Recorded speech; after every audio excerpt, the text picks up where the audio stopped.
Guys, story में दिखाए गए सब कैरेक्टर और सीन जगह सब इमेजिनेशन है। काल्पनिक रूप से एक स्टोरी इमेजिनेशन स्टोरी है और स्टोरी को मनोरंजन के लिए बनाया गया है। इससे किसी भावनाओं और लोगों को ठेस नहीं पहुंचती है।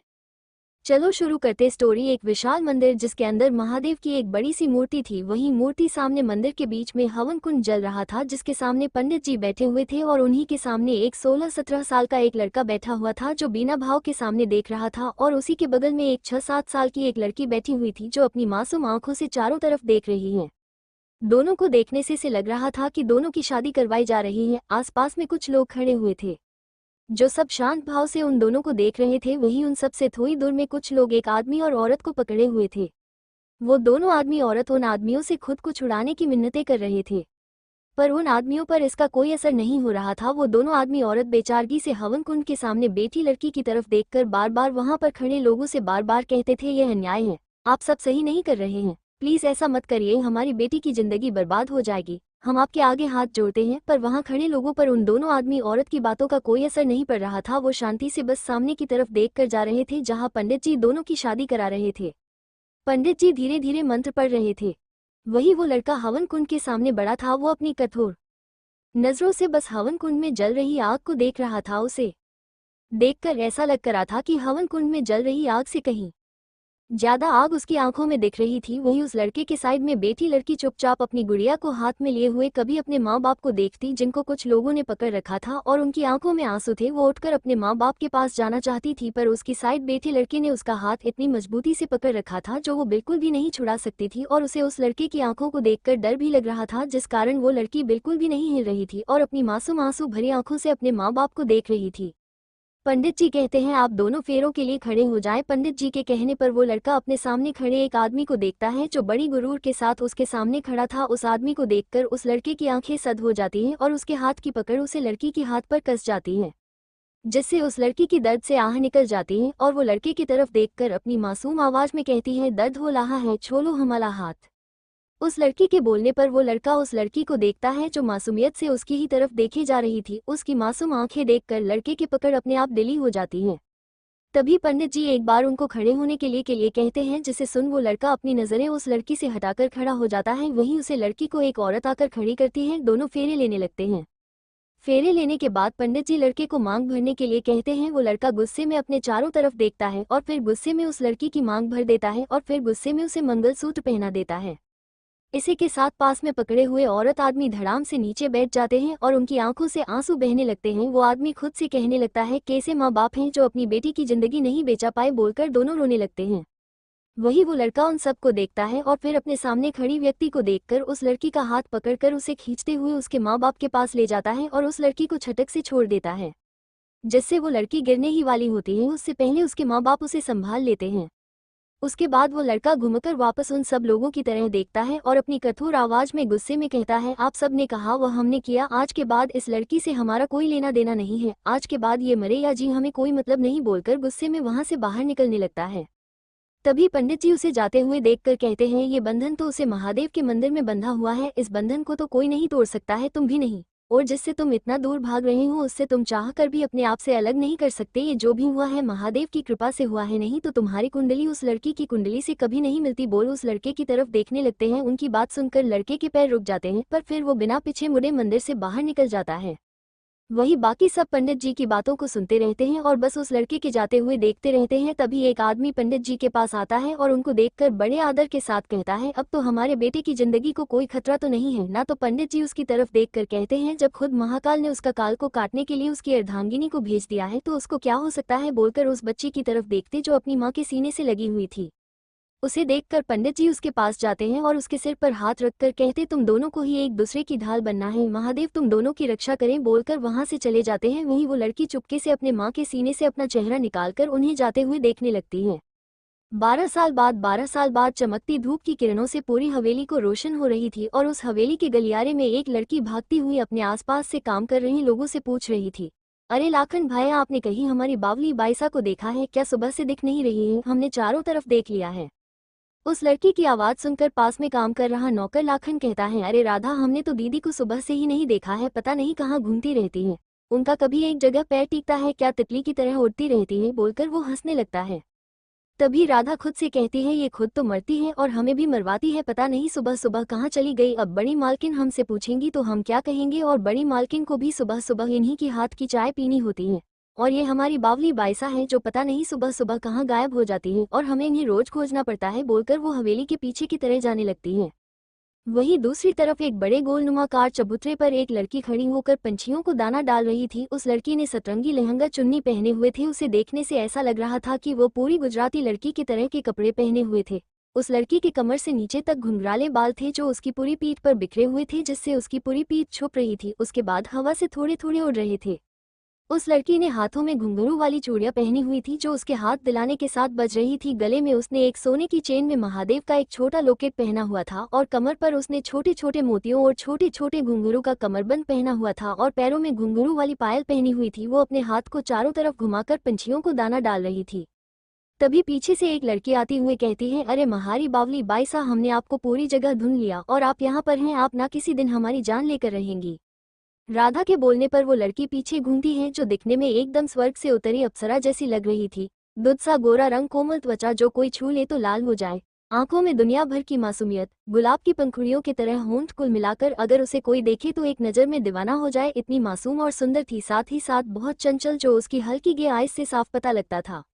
वो लड़की राधा की तरफ देखकर कहती है, अरे राधा, हमने क्या किया, हम तो यहाँ पर कबूतरों को दाना डालने आए थे, नहीं तो बेचारे भूखे रह जाते तो हमें बिल्कुल अच्छा नहीं लगता, बोलकर अपनी मासूम बड़ी बड़ी आंखों से बार बार राधा की तरफ फुल्की झपकाकर देखने लगती हैं। वही राधा उसको ऐसे करते हुए देखकर कहती है, अरे इन प्यारी प्यारी आंखों को हमें मत दिखाइए, आपकी मासूमियत से बाकी लोग पिघल सकते हैं, हम नहीं, हमें अच्छे से पता है आप ऐसी बातों में हमें वापस अपनी बात मनवा लेगी और फिर बड़ी मालकिन की हमें डांटेगी, इसलिए आप ये सब छोड़िए और चलिए, बड़ी मालकिन की सुबह की चाय का वक्त हो गया और आपके के हाथ की चाय के बिना वो चाय नहीं पीती है। तो वो लड़की अपने सर पर अपने हाथ से मारते हुए कहती है, ये महादेव जी, हम कैसे भूल गए, ये बोलकर अपने लहंगे को अपने दोनों हाथों से पकड़ के अंदर की तरफ भाग जाती है। उसके भागने के साथ उसके पैरों में पहनी हुई पायल की झंकार वहां चारों तरफ गुज रही थी। वही राधा उसे जाते हुए देखकर खुद से ही कहती है, इनका कुछ नहीं हो सकता, हमेशा इधर से उधर भागती रहती हैं, एक जगह ठीकना तो इन्हें आता ही नहीं, बोलकर वो भी उसके पीछे भाग जाती हैं। वहीं दूसरी ओर 7 समंदर पार न्यूयॉर्क, एक बहुत बड़ी बिल्डिंग के 34 फ्लोर पर एक आदमी अपने केबिन की खिड़की से बाहर की तरफ देख रहा था। बाहर चारों तरफ शांति थी पर उस आदमी के दिमाग में शांति कहीं नहीं थी। वो वैसे ही अपनी गहरी काली आंखों से बाहर की तरफ देख जा रहा था। तभी उसके केबिन के अंदर कोई आता है और उसे देखकर कहता है, और क्या ठाकुर सा, क्या कर रहे हैं आप। उस आदमी के बोलने पर वो लड़का पीछे घूमता है और उसकी तरह देखकर कहता है, मयंक, मैंने तुम्हें कितनी बार कहा है मुझे ठाकुर सा मत बोला करो, मुझे ये बिल्कुल पसंद नहीं है, तुम्हारे लिए मैं ही ठीक हूँ, बोलकर वो एक नज़र उसे देखता है और चुपचाप अपनी कुर्सी पर आकर बैठ जाता है। मयंक कुछ नहीं बोलता और उसकी कुर्सी के सामने वाली कुर्सी पर आकर बैठ जाता है और उसे देखकर कहता है, चल ब्रो, ऐसे मैंने सुना है कि दादी सा का फोन आया था तुम इंडिया बुलाने के लिए, पर तुमने हर बार की तरह उन्हें मना कर दिया, ये अच्छी बात नहीं है। वो लड़का जो अपनी फाइल में कुछ देख रहा था वो मयंक की बात सुनकर अपनी आंखें ऊपर करके उसे देखता है और उसे देखकर कहता है, तुम्हें फालतू बातें सुनने के लिए आजकल ज्यादा ही टाइम मिल गया है, जिसलिए मुझे लगता है बांग्लादेश वाला प्रोजेक्ट तुम्हें दे देना चाहिए, बोलकर एक सख्त भाव से मयंक को देखता है। उसके ऐसे बोलने पर मयंक उसकी तरफ घबरा कर देखता है और कहता है, नहीं भाई, मैं तो मजाक कर रहा था, मुझे बहुत काम है, बोलकर वहां से उठकर भाग जाता है। अमेय एक नज़र उसे जाते हुए देखता है और फिर वापस अपनी फाइल पढ़ने लगता है। राजस्थान उदयपुर हवेली में वही लड़की अपने हाथ में चाय की ट्रे लेते हुए एक कमरे में दाखिल होते हुए कहती है, अरे दादी सा, क्या जरूरी है रोज हमारे हाथ की चाय पीना, जिसकी वजह से आपको हमेशा हमारा वेट करना पड़ता है। अंदर कमरे में सोफे पर एक उम्रदराज महिला बैठी हुई थी जिसने राजपूती पोशाक और राजपुरी गहने पहने हुए थे। इस उम्र में भी वो बहुत खूबसूरत लग रही थी। उसके चेहरे पर एक अलग ही शान थी। वो औरत लड़की को देखकर मुस्कुराते हुए कहती है, महारी लाडो के हाथ की चाय में वो स्वाद है जो यहाँ पर किसी के हाथ में नहीं है, इसलिए हम आपके हाथ की चाय के लिए तो घंटों इंतजार कर सकते हैं और कुछ जानना है आपको, बोलकर उसे मुस्कुराते हुए देखने लगती है। तो वो लड़की उनके साइड सोफे पर बती हुए कहती है, अच्छा अच्छा दादी सा, अब बातें ना बहुत हो गई, अब आप चाय पी लो, बोलकर वो दादी सा के हाथ में चाय का कप देती है। दादी सा भी मुस्कुराकर चाय का कप ले लेती हैं और चाय पीने लगती हैं। वो लड़की जिस औरत से बात कर रही थी वो राजस्थान के उदयपुर राज्य की ठाकुर रानी सा है, गायत्री सिंह ठाकुर, इनके पति सूरज सिंह ठाकुर जो यहाँ के ठाकुर सा हैं। इनके 2 बेटे हैं, बेटे सूरज सिंह ठाकुर और इनकी पत्नी हीरा सिंह ठाकुर, जो काफी समय पहले दोनों एक कार एक्सीडेंट में दुनिया को अलविदा कह चुके हैं। इनका एक बेटा है जो इन सब से काफी दूर रहता है। ठाकुर सा के दूसरे नंबर के बेटे हैं भंवर सिंह ठाकुर, इनकी पत्नी कमला सिंह ठाकुर। इनके 2 बेटे हैं, विनय सिंह ठाकुर, इनकी पत्नी रेवती सिंह ठाकुर। आदित्य सिंह ठाकुर इनकी पत्नी शिवानी सिंह ठाकुर, जो अभी मां बनने वाली हैं। गायत्री सिंह उस लड़की को देखकर कहती है, और लाडो आपका रिजल्ट कब आने वाला है? तो वो लड़की गायत्री सिंह की तरह देखकर कहती है, बस दादी सा आने वाला है, आप तो बस प्रार्थना करो कि मैं पास हो जाऊं, मुझे तो बहुत डर लग रहा है, पता नहीं क्या होगा मुझे मालूम। बच्ची के साथ बोलकर अपनी आंखें बार बार झपकाने लगती हैं, जिससे वो और भी मासूम लग रही थी। उसे देखकर गायत्री सिंह हंसकर कहती है, ये तो आपको पहले सोचना चाहिए था, जब हम कहते थे पढ़ाई कर लो तो आपसे होती नहीं है, और अब तो सिर्फ आपको आपके महादेव ही आपको बचा सकते हैं। उनके बोलने पर वो लड़की थोड़ी मासूम सी आवाज में ऊपर देखते हुए कहती है, महादेव बस हमें पास करा दो, हम सच में कसम खाते हैं अगली बार पक्का पढ़ाई करेंगे। उसके ऐसे बोलने पर गायत्री सिंह हंसने लगती है। तभी राधा उनके कमरे में आती हुई कहती है, मालकिन वो हमें आपसे कुछ कहना था। गायत्री सिंह राधा की तरफ देखकर कहती है, हाँ बोलो ना। तो राधा कहती है, वो मालकिन आप अब बड़े ठाकुर साहब बुला रहे हैं। तो गायत्री सिंह कहती है, ठीक है हम जाते हैं, बोलकर अपना चाय का कप रखकर कमरे से चली जाती है। राधा उस लड़की की तरह देखकर कहती है, अब क्या यही बैठना है आपको महारी बावली बाई सा? चलिए, बहुत हमेशा सारा काम है, अकेली रेवती भाभी कितना संभालेंगी, और आप नहीं चली तो चाची सा को तो जानती ही है ना कि वो कैसे सुनाएगी आपको। उसके कहने पर लड़की कहती है, अरे हाँ चलो चलो बहुत काम है, बोलकर उसका हाथ पकड़कर उसे घसीटते हुए बाहर की तरफ भागने लगती है। तो राधा कहती है, अरे दीदी धीरे चलो, क्या घसीट रहे हो? पर उसके बोलने पर उस लड़की को कोई फर्क नहीं पड़ता है, और वो वैसे ही भागाते हुए उसे ले जाती है। ठाकुर रानी सा हवेली के स्टडी रूम में जाती हैं, जहां पर एक उम्रदराज आदमी खड़ा हुआ था। नूर उनके चेहरे से अलग ही चमक रहा था, चेहरे पर एक गुरूर था। ये ठाकुर सा यानी सूरज सिंह ठाकुर थे। ठाकुर रानी सा उनके पास जाती हैं और उनको देखकर कहती हैं, जी आपने हमें बुलाया? सामने सूरज सिंह ठाकुर खड़े हुए थे। ठाकुर रानी सा को देखकर कहते हैं, क्या आपने उन्हें फोन किया था? वो आ रहे हैं, आप जानते हैं ना कि उनकी जान को खतरा है वहां पर। ठाकुर सा के कहने पर गायत्री सिंह कहती है कि हमने किया था उन्हें फोन, पर आप भी जानते हो उन्होंने हर बार की तरह मना कर दिया है। इस बात पर ठाकुर सा के चेहरे पर थोड़ी चिंता के भाव आ जाते हैं, और वो कहते हैं, कैसे उन्हें यहाँ लाएं? आप तो जानते हैं ना उनके माँ बाप के जाने के बाद वही है इसी राज्य के उत्तराधिकारी हैं, और अगर वो नहीं आए तो। ठाकुर सा आगे की बात अधूरी छोड़ देते हैं। उनकी बात सुनकर ठाकुर रानी सा कहती हैं, हमें पता है उनको कैसे बुलाना है, हम अब तक चुप थे, पर अब उनकी कोई जिद नहीं चलेगी, उन्हें यहाँ आना ही होगा। ठाकुर रानी सा के इस तरह बोलने पर ठाकुर सा उन्हें देखने लगते हैं। न्यूयॉर्क में अपने क्लाइंट के साथ मीटिंग रूम में मीटिंग कर रहा था, तभी उसका असिस्टेंट भागते भागते आता है और सीधे मीटिंग रूम में घुसते हुए कहता है, सॉरी सर फट इम्पोर्टेंट कॉल है। असिस्टेंट के इस तरह आने पर पहले तो अमय गुस्से से उसे घूरता है, पर जैसे ही उसकी बात सुनता है उसके हाथ से फोन ले लेता है। वो जैसे ही फोन पर सामने वाले की बात सुनता है, वैसे ही उसकी आंखों से कुछ भाव आकर गुजर जाते हैं। वो बिना भाव के फोन रखकर सामने खड़े अपने असिस्टेंट को कहता है, जेट रेडी करवाओ, हम आज ही इंडिया के लिए निकल रहे हैं, बोलकर वो मीटिंग रूम से बाहर निकल जाता है। अब तक हमने जिस लड़की के बारे में पढ़ा वो इस कहानी की नायिका भूमि है। भूमि कौन है, जिसके बारे में आपको कहानी में आगे धीरे धीरे पता लगेगा। भूमि, राधा और रेवती तीनों रसोई में खाने की तैयार कर रही थी। तभी वहां पर कमला सिंह ठाकुर आती है और राधा को देखकर कहती है, राधा छोटी बहू के कमरे में केसर का दूध भिजवा देना और तू ही लेकर जाना वहां पर। मैं नहीं चाहती कि इन दोनों का बुरा साया मेरे होने वाले पोते पर पड़े। इन दोनों को तो मैं अपनी बहू के आसपास भी नहीं देखना चाहती। एक तो पता नहीं किस जाति की है, किस खानदान की है, फिर भी बड़े ठाकुर और ठाकुरानी सा इसे यहाँ पर लाकर पटक दिया है। हमारी छाती मुँह गलने बोलते हुए वो वहां से चली जाती हैं। उनकी बात सुनकर भूमि की आंखें नम हो जाती हैं, पर वो अपनी आंखों में आई नमी को छुपाकर वापस खाना बनाने में लग जाती है। पर रेवती ये देख लेती है। उसे भूमि के लिए बहुत बुरा लगता है, पर वो भी कुछ नहीं कर सकती थी। उसे भी रोज ऐसे ही ताने सुनने को मिलते थे, क्योंकि रेवती की शादी को 10 साल हो गए थे और वो मां नहीं बन सकी थी।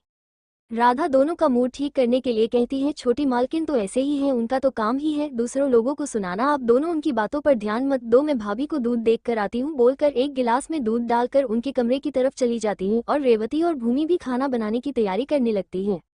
ठाकुर साहब और ठाकुर रानी सा के कमरे में ठाकुर साहब ठाकुर रानी सा को कहते हैं, आप जानती भी है आपने क्या किया है, अगर उन्हें पता लगा कि आपने ये सब उन्हें यहाँ बुलाने के लिए किया है तो वो आपसे बात नहीं करेंगे। तो ठाकुर रानी सा कहती हैं, हम जानते हैं कि हमारी गलती है, पर हम कैसे भी करके उन्हें यहाँ पर बुलाना था, इसलिए जो हमें सही लगा वो हमने किया। बाकी आप भी जानते हैं कि अगर हम ऐसा नहीं करते तो वो कभी भी यहाँ पर आने के लिए नहीं मानते, और यहाँ पर उनका आना कितना जरूरी है ये आप भी जानते हैं। उनके इस तरह कहने पर ठाकुर साहब बस अपना सिर हाँ में हिला देते हैं, पर कहते कुछ नहीं, क्योंकि उन्हें भी अच्छे से पता था कि ठाकुर रानी सा ने जो कुछ किया वो बस उनकी भलाई के लिए किया था। शाम का समय भूमि गलियारे से अपने कमरे की तरफ जा रही थी। वो अपने आप में ही बड़बड़ा रही थी, हे महादेव, हम कैसे भूल जाते हैं, सब पहले ही रेवती भाभी सा ने कहा भी था कि बाजार जाकर सामान लेकर आना है, और हम फिर से भूल गए, अब हम क्या करें। बोलते हुए वो बिना देख आगे बढ़ रही थी, तभी वो किसी से टकरा जाती हैं। और गिरने ही वाली होती है कि तभी कोई उसका हाथ पकड़ लेता है। भूमि अपनी आंखें बंद करे ही महादेव को याद करते हुए कहती है, हे महादेव हमें बचा लीजिए, हम गिर गए तो आपकी मासूम बच्ची को चोट लग जाएगी। ये सब कहते समय भूमि के चेहरे पर दुनिया भर की मासूमियत थी, पर उसने अभी भी अपनी आंखें बंद करी हुई थी। वही सामने खड़ा शख्स बस भूमि के चेहरे को ही देखे जा रहा था। उसके आंखों में भूमि के एक अलग ही भाव दिख रहे थे। वो बस भूमि को ऊपर से नीचे एकटक देखे जा रहा था। काफी देर तक जब भूमि को कोई दर्द का एहसास नहीं होता तो वो अपनी आंखें खोलती है और सामने विनय सिंह ठाकुर को पाकर वो हड़बड़ा कर अपने हाथ को छुड़ाकर सीधा खड़ी हो जाती है। विनय अपने उसे हाथ को देखने लगता है जिससे उसने कुछ देर पहले भूमि के हाथ को पकड़ा था। भूमि विनय सिंह ठाकुर की तरफ देखकर कहती है, धन्यवाद भाई साहब जो आपने हमें संभाल लिया, नहीं तो हम गिर जाते। तो विनय भूमि की तरफ देखते हुए कहता है, हम तो हमेशा आपको संभालने के लिए तैयार बैठे हैं, पर आप मौका ही कहाँ देती हैं। बोलकर वो टक भूमि को खूबसूरती को निहारता रहता है। विनय की बात भूमि को कुछ समझ नहीं आती और वो अपनी मासूम आंखों से विनय को देखते हुए कहती, मतलब हम कुछ समझे ही नहीं। उसके इस तरह बोलने पर विनय अपने एक हाथ को उसके गालों की तरफ बढ़ाते हुए कहता है, मतलब हम समझाते हैं कि। विनय का ये कहते समय उसका हाथ भूमि के गालों को छूने ही वाला होता है कि रेवती जो उधर ही आ रही थी उनको देखकर जल्दी से वहां आ जाती है और भूमि को अपने साइड करके कहती है, आप यहाँ हैं और आपको राधा कब से ढूंढ रही, जाइए उनको कुछ काम है आपसे। भूमि कहती, हमसे क्या काम हो सकता है, फिर कंधे उचकाते हुए कहती है, होगा कुछ काम, बोलते हुए वहां से चली जाती है। वही विनय बस भूमि को जाते हुए देखता रहता है। जहां विनय की नजर भूमि पर थी वहीं रेवती की नजर विनय पर ही थी। विनय को ध्यान हटाने के लिए रेवती उसे देखकर कहती है, आपको कुछ चाहिए क्या, हम कुछ लेकर आए आपके लिए। विनय जो अब तक भूमि को जाते हुए देख रहा था वो रेवती की तरफ देखकर गुस्से में कहता है, मुझे कुछ नहीं चाहिए और बार बार ये बदसूरत चेहरा लेकर हमारे सामने मत आया करो। बोलकर वो गुस्से में वहां से चला जाता है। रेवती उसे जाते हुए देखकर अपने मन में कहती है, आपने हमारे साथ जो भी किया वो सब हमने बर्दाश्त कर लिया, पर हम भूमि पर आपकी बुरी नज़र कभी नहीं पड़ने देंगे। उसके साथ वो नहीं करने देंगे जो आप बाकी लड़कियां के साथ करते हैं, उसकी मासूमियत का खिलवाड़ नहीं करने देंगे। बोलते समय वो एकटक विनय को जाते हुए देखती रहती है। ठाकुर साहब के कमरे में ठाकुर साहब सुबह से ही इधर उधर घूम रहे थे। बार बार उनके दिमाग में एक ही बात चल रही थी कि वो यहाँ आएंगे या नहीं, और वो यहाँ आते हैं और उनके दुश्मनों को उनके वापस आने की खबर मिल गई तो वो उनको नुकसान पहुंचाने में कोई कसर नहीं छोड़ेंगे, और वो नहीं आते हैं तो भी नुकसान हमारा ही होगा। ठाकुर साहब इधर उधर चक्कर लगाते हुए खुद से ही कहते हैं, चाहे कुछ भी हो जाए हम अपने बेटे बहू की आखिरी निशानी को कभी आंच नहीं आने देंगे, जो उसका हक है उसको दिलाकर रहेंगे। ऐसे भी पूरा साम्राज्य अब उन्हें को ही तो संभालना है। बोलकर एक गहरी सांस लेते हैं और फिर सोफे पर जाकर बैठ जाते हैं और आगे आने वाली चुनौतियां के बारे में सोचने लगते हैं। राधा और भूमि एक कमरे में बैठे हुए थे। भूमि खिड़की के पास खड़े होकर बाहर की ठंडी हवाओं का आनंद ले रही थी। तब राधा उसके पीछे से आती है और कहते हैं, अरे मारी बाबुरी बाईसा, आप यहाँ क्या कर रही हैं। तो भूमि चहक कर कहती है, देखो ना राधा, कितना अच्छा मौसम हो रहा है, कितनी अच्छी हवा चल रही है। तो राधा कहती है, कैसी बात कह रही हैं आप, ये मौसम भी कोई अच्छा है, जिस मौसम में कभी बारिश नहीं आती है उस मौसम में आज काले बादल छाए हुए हैं और आपको ये मौसम अच्छा लग रहा है। तो भूमि नाक सिकोड़ते हुए कहती है, तुम है ना हमेशा ऐसे ही हर चीज में कमियां निकालती रहती हो, हमें तो मौसम बहुत अच्छा लग रहा, बस महादेव करे बारिश हो जाए और हम उसमें। भूमि अपनी बात पूरी कहती उससे पहले ही राधा उसे ठोकते हुए कहती है, नाना बाईसा, अगर आपने आज ऐसा कुछ भी किया ना तो देख लेना बड़ी मालकिन आपको कितना डांटेगी, फिर मुझसे मत कह देना कि मैंने आपका साथ नहीं दिया। आप तो ऐसे भी हमेशा बारिश में भीगती हैं और आपके साथ साथ डांट हमें भी पड़ जाती है, पर आज आप बिल्कुल भी बाहर ही नहीं जाएगी अगर बारिश होगी तो। भूमि अपनी काजल लगी बड़ी बड़ी आंखों को बार बार झपकाते हुए राधा को देखने लगती है। तो राधा उसकी मासूम आंखों को देखकर कहती है, ना बाईसा, हम आपकी मासूम आंखों से नहीं पिघलने वाले, आज तो बारिश होगी तो हम आपको कहीं नहीं जाने देंगे। बोलकर वहां से चली जाती है। भूमि बस राधा को जाते हुए देखती रहती है और वापस बाहर देखते हुए ऊपर आसमान की तरफ देखकर कहती है, हे महादेव, ये तो ऐसे भी पागल है, इसे तो मेरी खुशी देखी ही नहीं जाती। आप तो उसकी बात मत सुनो, आप तो आपकी मासूम भक्त की बात सुनो और जल्दी से बारिश कर दो, प्लीज कर दो ना। ये कहकर अपने हाथ जोड़कर ऊपर कर देती है और अपनी आंखें बंद कर लेती है, पर फिर एक आंख खोलकर ऊपर आसमान में देखने लगती है। उदयपुर की सड़कों पर एक साथ 7 कार कहीं जा रही थी, तभी अचानक बारिश शुरू हो जाती है। उन सब कारों में से बीच की कार में बैठा शख्स जो अपने लैपटॉप पर कुछ काम कर रहा था, वो अपने नजरें लैपटॉप से हटाकर एक नज़र बाहर बरस रहे पानी को देखता है और फिर वापस अपने लैपटॉप में नजरें गड़ा लेता है। कुछ दूर जाने के बाद अचानक से कार रुक जाती है, तो वो शख्स अपनी नजरें काम से हटाकर ड्राइवर की तरफ देखता है। तो ड्राइवर डरते हुए कहता है, पता नहीं सर, वो गाड़ी चलती चलती बंद हो गई, मैं अभी बाहर जाकर देखता हूँ। तो वो शख्स अपना सिर हिला देता है पर कहता कुछ नहीं। ड्राइवर भी बाहर जाकर गाड़ी चेक करने लगता है। अंदर बैठा शख्स वापस अपने लैपटॉप में लग जाता है। तभी उसके कानों में बाहर से आती कुछ आदमी औरतों की गाने की आवाज आती है। पायल बांधू चुड़लो पहरो, पल पल नजर उतारो, अब तो आओ पिया, मैं था कि पल का डग बुहारो, पिया आओ थाने, हिवने बसाए राखूंगी।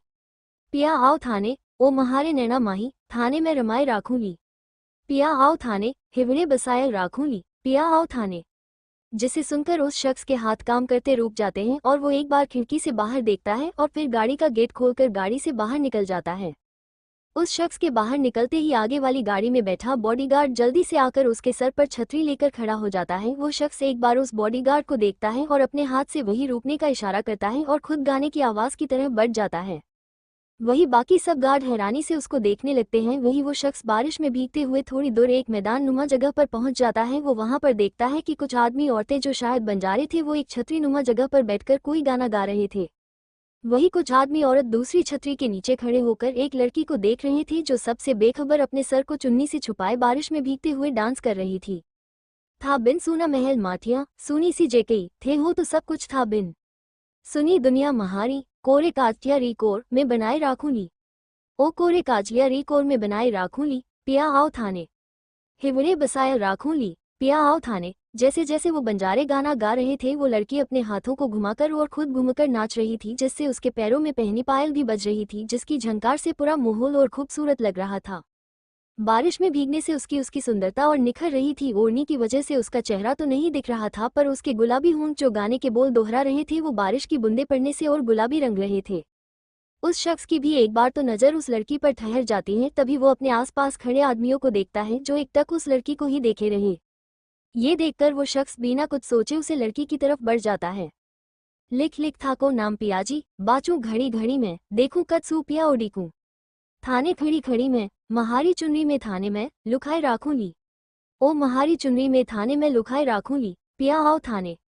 हिवड़े बसाए राखूंगी, पिया आओ थाने। वो लड़की अपने हाथों को खोलकर गोल गोल घुमाने लगती है। तभी कोई आकर उसका हाथ पकड़ लेता है, जिससे वो लड़की एक जगह पर रुक जाती है। लड़की अपने दोनों हाथ हवा में लहरा देती है और गोल घूमते हुए डांस करने लगती है। उसे अपने आसपास का कोई होश नहीं था, वो अपने में ही मस्त थी। तभी वो शख्स लड़की के सामने आ जाता है और अचानक से लड़की के हाथ को पकड़कर खड़ा हो जाता है, जिससे लड़की घूमते हुए अचानक से रुक जाती है।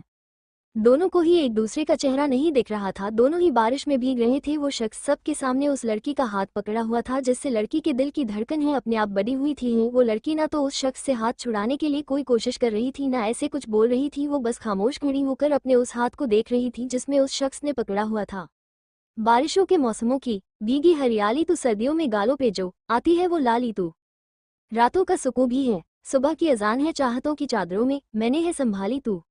वो शख्स लड़की की तरह देखकर कहता है, माना जिंदगी तुम्हारी है और इसे कैसे जीना है ये भी तुम्हारा हक है, पर दुनिया की नज़रें तुम्हें कैसे देखती है इसका तुम्हें ध्यान रखना चाहिए। यहाँ हर किसी की नज़रों में अच्छाई नहीं होती है, यहाँ कुछ लोगों की नज़रों में गंदगी और हवस भरी होती है, जिनसे तुम्हें बचकर रहना चाहिए, क्योंकि तुम्हारी जिंदगी सिर्फ तुम्हारी नहीं तुम्हारे पूरे परिवार की है, जिनकी इज्जत का तुम्हें ध्यान रखना चाहिए। आगे आपकी मर्जी बोलकर उसके हाथ को छोड़कर अपने कोट को उतारकर लड़की के कंधे पर डाल देता है, जिससे बारिश में भीगने से उस लड़की के बदन से चिपक कपड़े ढक जाते हैं। और फिर वो शख्स एक नज़र उस लड़की पर डालता है और फिर बिना कुछ बोले वहां से चला जाता है। वही वो लड़की अपने हाथ से कोट को पके अपने घूंघट में से ही उस शख्स को जाते देख रही थी। उसे कुछ साफ तो नहीं दिख रहा था, पर उसकी कद काठी से साफ पता लग रहा था कोई गबरू जवान था। वो लड़की ऐसे ही उसे जाते देखती रहती है। तभी पीछे से एक लड़की आते हुए कहती है, ओ मारी बावली बाईसा, अब तो कर लिया ना डांस, अब जल्दी चलिए, अगर बड़ी मालकिन को पता लग गया ना तो वो आपकी और मेरी दोनों की खटिया खड़ी कर देगी। बोलकर भूमि पर बिना ध्यान दिए उसके हाथ को पकड़कर उसे अपने साथ वहां से लेकर जाने लगती है। पर अब भी भूमि की नज़र तो उस शख्स की तरफ ही उसे जाते हुए देख रही थी। वो शख्स उसकी तरफ बिना देखे वहां से चला जा रहा था। भूमि एक बार आखिरी बार उस शख्स को देखती है और फिर वो भी अपनी नज़रें वहां से हटाकर राधा के साथ वहां से जाने लगती है। लड़का थोड़ा आगे जाकर रुकता है और एक बार पीछे मुड़कर देखता है तो बस पीछे से भूमि की पीठ ही दिख रही थी, जिस पर अभी भी उस शख्स का कोट डाला हुआ था। उसके गोरे बदन पर वो काला कोट बड़ा लुभावना लग रहा था। वो उस एक नज़र उसे देखता है और फिर वो अपना ध्यान उस जगह से झटक कर वापस गाड़ी में बैठ जाता है। अब तक गाड़ी भी सही हो जाती है और उनका कबीला वहां से वापस अपनी मंजिल की तरफ निकल पड़ता है। हवेली में राधा और भूमि भागते हुए आ रहे थे। वो दोनों भूमि के कमरे की तरह ही जा रहे थे। तभी उन्हें एक सख्त आवाज सुनाई देती है, कहाँ से आ रही हैं आप दोनों। उनकी आवाज सुनकर राधा और भूमि दोनों एक जगह पर रुक जाते हैं और दोनों पीछे घूम कर देखती है तो वहां पर ठाकुर रानी सा खड़ी हुई थी। उनको देखकर राधा थोड़ा डर कर पीछे हट जाती है। उसे ठाकुर रानी सा की आवाज सुनकर ही पता लग गया था कि भूमि को ऐसे देखकर ठाकुर रानी सा गुस्सा करेगी, क्योंकि एक तो भूमि को ठंड जल्दी लग जाती थी और दूसरा भूमि को ऐसे बाहर जाने से ठाकुर रानी सा हमेशा मना करती थी और राधा को साफ कहा गया था कि भूमि को बाहर ना जाने दिया जाए। फिर भी राधा भूमि की जिद पर उसे बाहर लेकर चली गई थी, जिससे अब राधा को डर लग रहा था। तभी भूमि आगे आती हुई कहती है, वो दादी सा हम है ना। भूमि आगे कुछ कहती उससे पहले ठाकुर रानी सा अपना हाथ दिखाकर भूमि को रोक देती है और भूमि को ऊपर से नीचे एक नजर देखती है। भूमि इस समय पूरी भीगी हुई थी, उसके कपड़े उसके गोरे बदन से चिपके हुए थे, जिससे उसके खूबसूरत बदन की बनावट साफ साफ दिखाई दे रही थी। उसके पूरे बाल उसके शरीर से चिपके हुए थे, उसके बालों में से अभी भी पानी टपक रहा था और उसकी ओढ़नी भी सही से लगी नहीं थी, जिससे उसकी गोरी कमर और उस पर पानी की बूंदें साफ साफ दिखाई दे रही हैं। भूमि को इस तरह देखकर ठाकुर रानी सा की आंखें सद हो जाती हैं और वो भूमि को देखकर अपनी कड़क आवाज में कहती हैं, कहाँ से आ रही है आप और यह क्या हाल बना रखा है आपने। जानती भी अगर आपको कोई इस तरह देखेगा तो क्या सोचेगा आपके बारे में। और फिर वो राधा की तरफ देखकर कहती है, राधा भूमि कहाँ गई थी हमें बताइए। साफ साफ राधा डरते हुए कहती है, वो बड़ी मालकिन हम तो हवेली के पीछे वाले हिस्से में ही थे। ये सब बोलते समय राधा की आवाज कपकपा रही थी, जिससे साफ पता लग रहा था कि राधा झूठ बोल रही थी। राधा को ऐसे बोलता देखकर ठाकुर रानी सा थोड़ी सख्त आवाज में कहती है, हमें झूठ से सख्त नफरत है और आप हमसे भूमि के बारे में कुछ छुपा रही है तो यह आपके लिए बिल्कुल भी अच्छा नहीं होगा। बोलकर एक नजर भूमि को देखती है, जो डर से भूमि राधा के पीछे छुप गई थी, क्योंकि उसे हमेशा से ही ऊंची आवाज से डर लगता था। अगर कोई उसके सामने ऊंची आवाज में बात या उसे डांट देता तो वो हमेशा डर जाती थी और उसकी आंखों में हमेशा आंसू आ जाते थे। और आज भी ठाकुर रानी सा के ऐसे बात करने से भूमि की आंखों में नमी तैर जाती है, क्योंकि ठाकुर रानी सा उसे हमेशा बड़े प्यार से रखती थी और बड़े प्यार से बात करती थी। पर आज उसे देखकर तो ठाकुर रानी सा उससे गुस्से में और ऊंची आवाज में बात कर रही थी, जिससे उसे बहुत डर लग रहा था। भूमि के डर को राधा और ठाकुर रानी सा दोनों समझ पा रही थी। भूमि को देखकर ठाकुर रानी सा कठोरता से कहती हैं, भूमि अभी के अभी अंदर जाइए और अपने कपड़े चेंज कीजिए, हम नहीं चाहते कोई आपको इस तरह देखे, जल्दी जाइए यहाँ से। और जो आपने आज किया वैसे हम नहीं चाहते कि आगे से कुछ ऐसा है। आज ठाकुर रानी सा की आवाज में सख्तपन था, जिसे सुनकर भूमि बिना कुछ कहे सीधा अपने कमरे की तरफ भाग जाती है और कमरे में पहुंचकर सीधे बाथरूम में घुसकर अपने कपड़े चेंज करने लगती। वहीं दूसरी तरफ ठाकुर रानी सा राधा की तरह देखकर कहती हैं, राधा तुमने पूरा सच तो तुमने बताया नहीं है, पर आपके पास अभी भी मौका है कि तुम सच बता दो, यही आपके लिए अच्छा होगा। नहीं तो आप जानती है कि हमें सच तो पता चल जाएगा पर आपके लिए अच्छा नहीं होगा। बोलकर राधा की तरफ एकटक देखने लगती हैं। ठाकुर रानी सा की बात सुनकर राधा अपना सिर नीचे कर लेती है, क्योंकि उसे पता था कि अगर उसने बता दिया कि भूमि बाहर जाकर बंजारों के बीच नाच रही थी तो ठाकुर रानी सा निकलता गुस्सा करेगी। काफी देर तक राधा कुछ नहीं कहती है और अपना सिर ऐसे ही झुका कर रखती है। तभी ठाकुर रानी सा कहती है, इसका मतलब आप कुछ नहीं बताएगी तो ठीक है, फिर हम अपने तरीके से सब पता करेंगे, उसके बाद आप सजा से नहीं बच सकती। उनकी बात सुनकर राधा डरते हुए कहती है, वो बड़ी मालकिन। ठाकुर रानी सा की बात सुनकर राधा अपना सिर नीचे कर लेती है, क्योंकि उसे पता था कि अगर उसने बता दिया कि भूमि बाहर जाकर बंजारों के बीच नाच रही थी तो ठाकुर रानी सा कितना गुस्सा करेगी। काफी देर तक राधा कुछ नहीं कहती है और अपना सिर ऐसे ही झुका कर रखती है। तभी ठाकुर रानी सा कहती है, इसका मतलब आप कुछ नहीं बताएगी तो ठीक है, फिर हम अपने तरीके से सब पता करेंगे, उसके बाद आप सजा से नहीं बच सकती। उनकी बात सुनकर राधा डरते हुए कहती है, वो बड़ी मालकिन। अब आगे ठाकुर रानी सा के कहने पर राधा बुरी तरीके से डर जाती है और फिर उन्हें डरते हुए सारी बातें बताने लगती हैं कि कैसे भूमि के मनाने से वो उसके साथ बाहर चली गई थी और फिर भूमि को बंजारों की गाने की आवाज आने से वो उनकी तरफ चली गई थी और फिर वो घूंघट निकालकर उनके बीच डांस करने लगती है। जैसे जैसे राधा बोल रही थी वैसे वैसे ठाकुर रानी सा का चेहरा सर्द होता जा रहा था। ठाकुर रानी सा सब सुनने के बाद कठोरता से कहती हैं, आज जो भी हुआ, जो भी आप दोनों ने किया, आज के बाद वो नहीं होना चाहिए। उनको कहाँ जाना है कहाँ नहीं ये सब हमसे पूछकर होना चाहिए। हमारी बिना इजाजत के वो इस हवेली से बाहर नहीं जा सकती है, समझ गई। बोलकर वो एक नज़र राधा को देखती है और फिर अपने कमरे में चली जाती है। राधा अभी भी सर झुकाए वही खड़ी रहती है और फिर वो भी अपने कमरे की तरफ चली जाती है, जो हवेली के पीछे से कुछ दूर सर्वेंट क्वार्टर्स के अंदर बना हुआ था। वही भूमि अपने कमरे में अपने कपड़े चेंज करके आईने के सामने खड़ी होकर खुद के बाल संवार रही थी। बार बार उसके मन में आज की बातें चल रही थी, वो यही सब सोच रही थी। तभी आईने में उसकी नज़र उसके हाथ जाती है। अपने हाथ को देखकर वो हैरान हो जाती है। उसके हाथ पर उस शख्स की उंगलियों के निशान से छपे हुए थे, जिसने सबके सामने आकर उसका हाथ पकड़कर उसे नाचने से रोका था और दुनिया वालों की बुरी नज़र से बचाने के लिए अपना कोट उतारकर उसे पहनाया था। ये याद आते ही भूमि जल्दी से दौड़कर बाथरूम में जाती है, जहां वो देखती है उसके कपड़ों के साथ उस शख्स का कोट भी रखा हुआ है, जिसे उसने हवेली में आने से पहले उतार दिया था और अपने हाथ में लेकर आ रही थी, जिस पर ठाकुर रानी सा का ध्यान नहीं गया था। ठाकुर रानी सा का ध्यान तो बस उसके गीले बदन और गीले कपड़ों पर ही गया था, जिसे देखकर ही उन्हें गुस्सा आ गया था। भूमि उस कोट को अपने हाथ में उठा लेती है और उस कोट को देखते हुए कहती है, कौन थे आप? पता नहीं क्यों आपकी चुहन में एक अपनापन सा महसूस हुआ। नहीं देखा हमने आपका चेहरा, फिर भी क्यों अपना सा एहसास महसूस हो रहा था। जब आपने सबके सामने हमारा हाथ पकड़ा तो कोई डर नहीं लग रहा था, ऐसा लग रहा था कि अब हम सुरक्षित है। क्या था वो सब जो हमने महसूस किया? पर फिर वो ज्यादा ना सोचकर अपने कंधे उचकाकर कहती है, अब ये जो भी है महोदय ही जाने, हम तो चले आराम करने। बोलकर वो उस कोट को भी अपने कपड़ों के साथ धोने के लिए रखकर बाहर चली जाती है और आईने के सामने खड़ी होकर वापस अपने बाल संवारती है और फिर बेड पर लेट जाती है और कुछ देर अपनी आंखें बंद करके आराम करने लगती है। ठाकुर साहब के कमरे में ठाकुर साहब सोफे पर बैठ हुए कोई फाइल पढ़ रहे थे। तभी ठाकुर रानी सा वहां आती है और उन्हें देखकर ठाकुर साहब कहते हैं, क्या हुआ आपको? आपके चेहरे को देखकर ऐसा लग रहा है कि आप कुछ परेशान हैं। तो ठाकुर रानी सा थोड़ा मुस्कुराते हुए कहती है, नहीं ऐसी कोई परेशानी नहीं है, बस सोच रहे थे वो जब यहाँ पर आ गए हैं तो हवेली क्यों नहीं आए जब वो पहले ही यहाँ आ गए हैं। तो ठाकुर साहब कहते हैं, कोई बात नहीं, हमारे लिए इतना ही काफ़ी है कि वो यहाँ पर आ गए। ऐसे हमने उनसे बात की थी, वो कल आ रहे हैं। आपने पूजा की सारी तैयारी कर ली ना? कल उन्हें ही पूजा में बैठना है और आपने उनसे भी तो बात की है ना कि उन्हें भी उनके साथ ही बैठना है। ठाकुर रानी सा कहती है, जी नहीं, हमने अभी तक उनसे कोई बात नहीं की, पर आप चिंता मत करें, हम उनसे बात कर लेंगे और उन्हें सब समझा भी देंगे। उनकी वजह से पूजा में कोई परेशानी नहीं होगी। तो ठाकुर साहब थोड़े चिंतित भाव से कहते हैं, आप उन्हें तो समझा देगी, पर उनका क्या? आपको क्या लगता है वो उनके साथ बैठेंगे जबकि वो उनका साथ छोड़कर उस समय ही चले गए हैं? ठाकुर रानी सा कहती हैं, उनका साथ तो महादेव ने खुद जोड़ा है। वो उनको छोड़कर तो गए थे, पर वो बंधन तो आज तक बंधा हुआ है ना, वो कभी टूटा था, ना ही कभी हम उस बंधन को टूटने देंगे। और रही बात साथ में पूजा में बैठने की, तो वो सबके सामने हमारी बात और हमारी इज्जत को कभी नहीं झुकने देंगे, इस बात का हमें पूरा विश्वास है। बोलकर वो अपने बेड की तरफ चली जाती है, वहां पर लेटकर कुछ देर आराम करने लगती हैं। ठाकुर साहब उन्हें कुछ देर देखते हैं और फिर वो भी अपनी फाइलों में खो जाते हैं। रात का समय, सब खाना खाकर अपने अपने कमरे में सो रहे थे। भूमि भी आराम से अपने बेड पर सो रही थी। तभी उसके कमरे का दरवाजा खुलता है और कोई उसके कमरे के अंदर दाखिल होता है।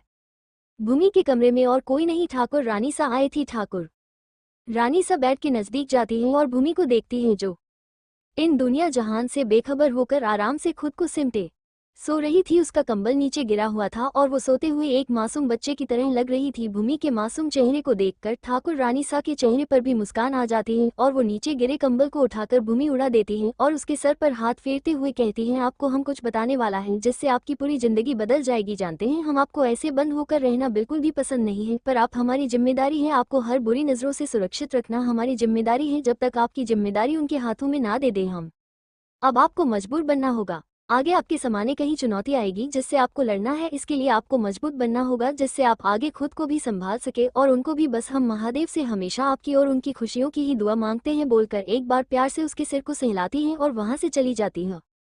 सुबह का समय, आज पूरी हवेली में एक अलग ही रौनक थी। पूरी हवेली फूलों और रंग बिरंगे पर्दों से सजी हुई थी। बहुत सारे गांव के बड़े पद के लोग और बड़े बड़े खानदानों के लोग वहां पर आए हुए थे। सब बड़े ठाकुर के वारिश को देखने के लिए यहाँ पर आए हुए थे, जो कई सालों बाद अपनी रियासत में वापस लौटे थे, जिसे आज से पहले किसी ने नहीं देखा था। आज उसके लिए ही हवेली में एक बड़ी पूजा का आयोजन किया गया था, जो उनकी सलामती के लिए रखी गई थी। और आज ही सबको पता लगने वाला था कि ठाकुर साहब का बड़े बेटे का उत्तराधिकारी कौन है। ठाकुर साहब और ठाकुर रानी सा उनके आने से बहुत खुश थे, जो उनके चेहरे से साफ साफ पता लग रहा था। वहीं कुछ लोगों के चेहरे पर कोई खुशी नहीं थी, वो बस बिना खुशी के मुस्कुराने का दिखावा करते हुए वहां पर सबसे मिल रहे थे। हवेली के बाहर बड़े से गार्डन में पूजा का आयोजन किया गया था। बीच में एक हवन कुंड रखा हुआ था, जहां पर सामने दो छोटी छोटी तख्ती लगी हुई थी और उन्हीं के सामने पंडित जी अपनी तख्ती पर बैठे हुए थे और कुछ पूजा की तैयारी कर रहे थे। हवेली में रहने वाले सब सदस्य वहीं पर मौजूद थे, सिवाय कुछ को छोड़कर। वहां पर बड़े बड़े परिवार के व्यक्ति अपनी बेटियों को वहां पर लेकर आए हुए थे, जिनका मकसद बस यही था कि कैसे भी करके यहाँ के वारिस के साथ उनकी बेटी का रिश्ता हो सके और वो यहाँ के उत्तराधिकारी की पत्नी बन जाए, जिससे उनका रुतबा और भी बढ़ जाए। सब लोग यही आस लगाए हुए थे। सब मेहमान गार्डन में ही लगी कुर्सियों पर बैठे हुए थे, सामने देख रहे थे जहाँ पर पंडित जी पूजा कर रहे थे। उन सबको बस नए उत्तराधिकारी के आने का इंतजार था। तभी पंडित जी ठाकुर साहब की तरफ देखकर कहते हैं, जजमान, समय हो गया है पूजा का, आप छोटे ठाकुर साहब को बुला लीजिए। उनके कहने पर ठाकुर साहब हाँ में अपना सिर हिलाते हैं और अपने पास खड़े एक नौकर को कुछ इशारा करते हैं। उनका इशारा समझकर वो नौकर वहां से चला जाता है। ठाकुर साहब पंडित जी देखकर कहते हैं, वो अभी कुछ देर में आ रहे हैं। उनकी आवाज सुनकर पंडित जी वापस अपना काम करने लगते हैं। तभी कुछ देर में एक लड़का बड़े अदब के साथ उस गार्डन के बीच के गलियारे बीच में से आता हुआ दिखाई देता है। सब लोग उसे देखने लगते हैं। लड़के का रुतबा इतना तेज था कि सबकी नजरें वहीं ठहर गई थी। उस लड़के की आंखों में एक अलग ही गुरूर छाया हुआ था। उसने एक पीले कलर की धोती और हल्के क्रीम कलर का कुर्ता पहना हुआ था। वो इस समय बहुत हैंडसम लग रहा था। उसके चेहरे पर गुरूर था। उसकी काली आंखें एक टक सामने देख रही थी और वो बिना किसी पर ध्यान दिए सीधा पंडित जी के पास आता है और एक तख्ती पर बैठ जाता है। सब लोग उसे देखकर बातें करने लग गए थे। कोई आपस में कहता है ये है यहाँ का नया उत्तराधिकारी, जितना सुना था उससे भी कहीं गुना ताकतवर और सुंदर लगता है। और हमने सुना है कि इसने अकेले विदेश में अपने बिजनेस को इतना बड़ा दिया है कि बच्चा बच्चा इसके नाम से इसे जानता है। और सब ऐसे ही अनय सिंह ठाकुर के बारे में बातें करने लगते हैं। और वही लड़कियां तो अनय को देखकर पागल ही हो गई थी। एक तो वो यहाँ का उत्तराधिकारी और दूसरा इतना स्मार्ट और इतना पावरफुल बिजनेसमैन था कि हर कोई उसका दीवाना हो जाता था। सब लड़कियां उससे रिश्ता जोड़ना चाहती थी और इसी लालसा में वो टक उसे ही देखे जा रही थी। वही अनय बिना भाव के एक टक सामने हवन कुंड में जल रही अग्नि को देखे जा रहा था और चुपचाप पूजा विधियों को कर रहा था। पंडित जी उसे कुछ बता रहे थे जिसे सुनकर अनय वैसे ही करते हुए हवन कुंड में कुछ सामग्री डाल रहा था। वही कुछ दूरी पर कमला सिंह ठाकुर खड़ी होकर अपने बड़े बेटे विनय से कह रही थी, देख लिया ना, कहा था ना मैंने कि ठाकुर साहब इतने कच्चे खिलाड़ी नहीं है, भुला ही लिया ना उन्होंने अपने बड़े बेटे के वारिस को वापस। पर तुम चिंता मत करो, हम आपका हक किसी को नहीं देने देंगे। आप इस घर के बड़े बेटे हैं और यहाँ के उत्तराधिकारी का हक सिर्फ आपका होना चाहिए, जबकि यह तो बड़ा बेटा है भी नहीं, पर इसने आपका हक छीना है तो इनकी सजा तो मिलेगी और इनकी सजा सिर्फ इनकी मौत होगी। हम भी देखते हैं कि ये अपनी मौत से कैसे बच सकते हैं। अपनी मानसा की बात सुनकर विनय सिंह ठाकुर कहते हैं, सही कह रही हैं मासा आप, ये हमारा हक है और हम अपना हक किसी को नहीं देने देंगे। बोलकर वो एक टक अनय की तरफ देखने लगता है जो अभी पूजा कर रहा था। विनय की आंखों में नफरत और जलन सा साफ साफ दिखाई दे रही थी अनय के लिए। ठाकुर साहब और ठाकुर रानी सा एक जगह बैठ हुए थे। तभी ठाकुर साहब कहते हैं, वो अभी तक नहीं आई? तो ठाकुर रानी सा कहती हैं, हाँ बस हम लेने ही जा रहे थे, बोलकर वहां से उठ जाती हैं और हवेली के अंदर चली जाती हैं। कुछ देर में ठाकुर रानी सा अपने साथ एक लड़की को लेकर आती हैं जिसमें पीले कलर की राजस्थानी पोशाक पहनी हुई थी। उसके साथ पूरे राजपूती गहने भी पहने हुए थे और उस लड़की के चेहरे घूंघट से ढका हुआ था जिससे उसका चेहरा नहीं दिख रहा था, बस उसकी थोड़ी लाल होंठ और उसकी गोरी ठुड्डी ही दिख रही थी। उसके पैरों में बजने वाली पायल थी जिसकी आवाज से सब लोग का ध्यान उसकी ओर चल गया था और सब लोग एक टक उसे देखने लगते हैं क्योंकि उसके चेहरे पर घूंघट होने के बावजूद भी वो बहुत खूबसूरत लग रही थी जिससे लोगों की नजर उससे हट ही नहीं रही थी। ठाकुर रानी सा उसे लड़की को अपने साथ ले जाकर अनय के बगल में बैठा देती हैं। जैसे ही ठाकुर रानी सा उस लड़की को अनय के बगल में बैठाती है वैसे ही पूरे लोगों के बीच उस लड़की को लेकर बातें होने लगती हैं। उसके बारे में बातें कर रहे थे जैसे ये कौन है और किस हक से यह छोटे ठाकुर के बगल में बैठ सकती है। जहां तक हमने सुना है कि छोटे ठाकुर साहब की शादी नहीं हुई है। इसी तरह चारों तरफ उस लड़की को लेकर बातें होने लगती जिससे सुनकर अनय को भी गुस्सा आ रहा था, पर वो फिर भी बिना भाव के अपनी जगह बैठे रहता है और वो ना ही एक बार उस लड़की की तरफ देखता है जो उसके बगल में बैठी हुई थी। वही उस लड़की को अनय के बगल में बैठा देखकर पंडित जी भी ठाकुर साहब की तरफ देखकर कहते हैं, ठाकुर साहब ये पूजा के नियमों के खिलाफ हैं। एक पुरुष के बगल में उसकी अर्धांगिनी ही बैठ सकती है, कोई पराई स्त्री नहीं। पंडित जी की बात सुनकर ठाकुर साहब खड़े होते हैं और ऐसा कुछ कहते हैं जिसे सुनकर सब हैरान हो जाते हैं और अनय ये सुनकर अपने हाथ की मुट्ठी कसकर बंद कर लेता है। जैसे ही ठाकुर रानी सा उस लड़की को अनय के बगल में बैठाती है वैसे ही पूरे लोगों के बीच उस लड़की को लेकर बातें होने लगती हैं। सब उसके बारे में बातें कर रहे थे जैसे ये कौन है और किस हक से यह छोटे ठाकुर के बगल में बैठ सकती है। जहां तक हमने सुना है कि छोटे ठाकुर साहब की शादी नहीं हुई है। इसी तरह चारों तरफ उस लड़की को लेकर बातें होने लगती जिससे सुनकर अनय को भी गुस्सा आ रहा था, पर वो फिर भी बिना भाव के अपनी जगह बैठे रहता है और वो ना ही एक बार उस लड़की की तरफ देखता है जो उसके बगल में बैठी हुई थी। वही उस लड़की को अनय के बगल में बैठा देखकर पंडित जी भी ठाकुर साहब की तरफ देखकर कहते हैं, ठाकुर साहब ये पूजा के नियमों के खिलाफ हैं। एक पुरुष के बगल में उसकी अर्धांगिनी ही बैठ सकती है, कोई पराई स्त्री नहीं। पंडित जी की बात सुनकर ठाकुर साहब खड़े होते हैं और ऐसा कुछ कहते हैं जिसे सुनकर सब हैरान हो जाते हैं और अनय ये सुनकर अपने हाथ की मुट्ठी कसकर बंद कर लेता है।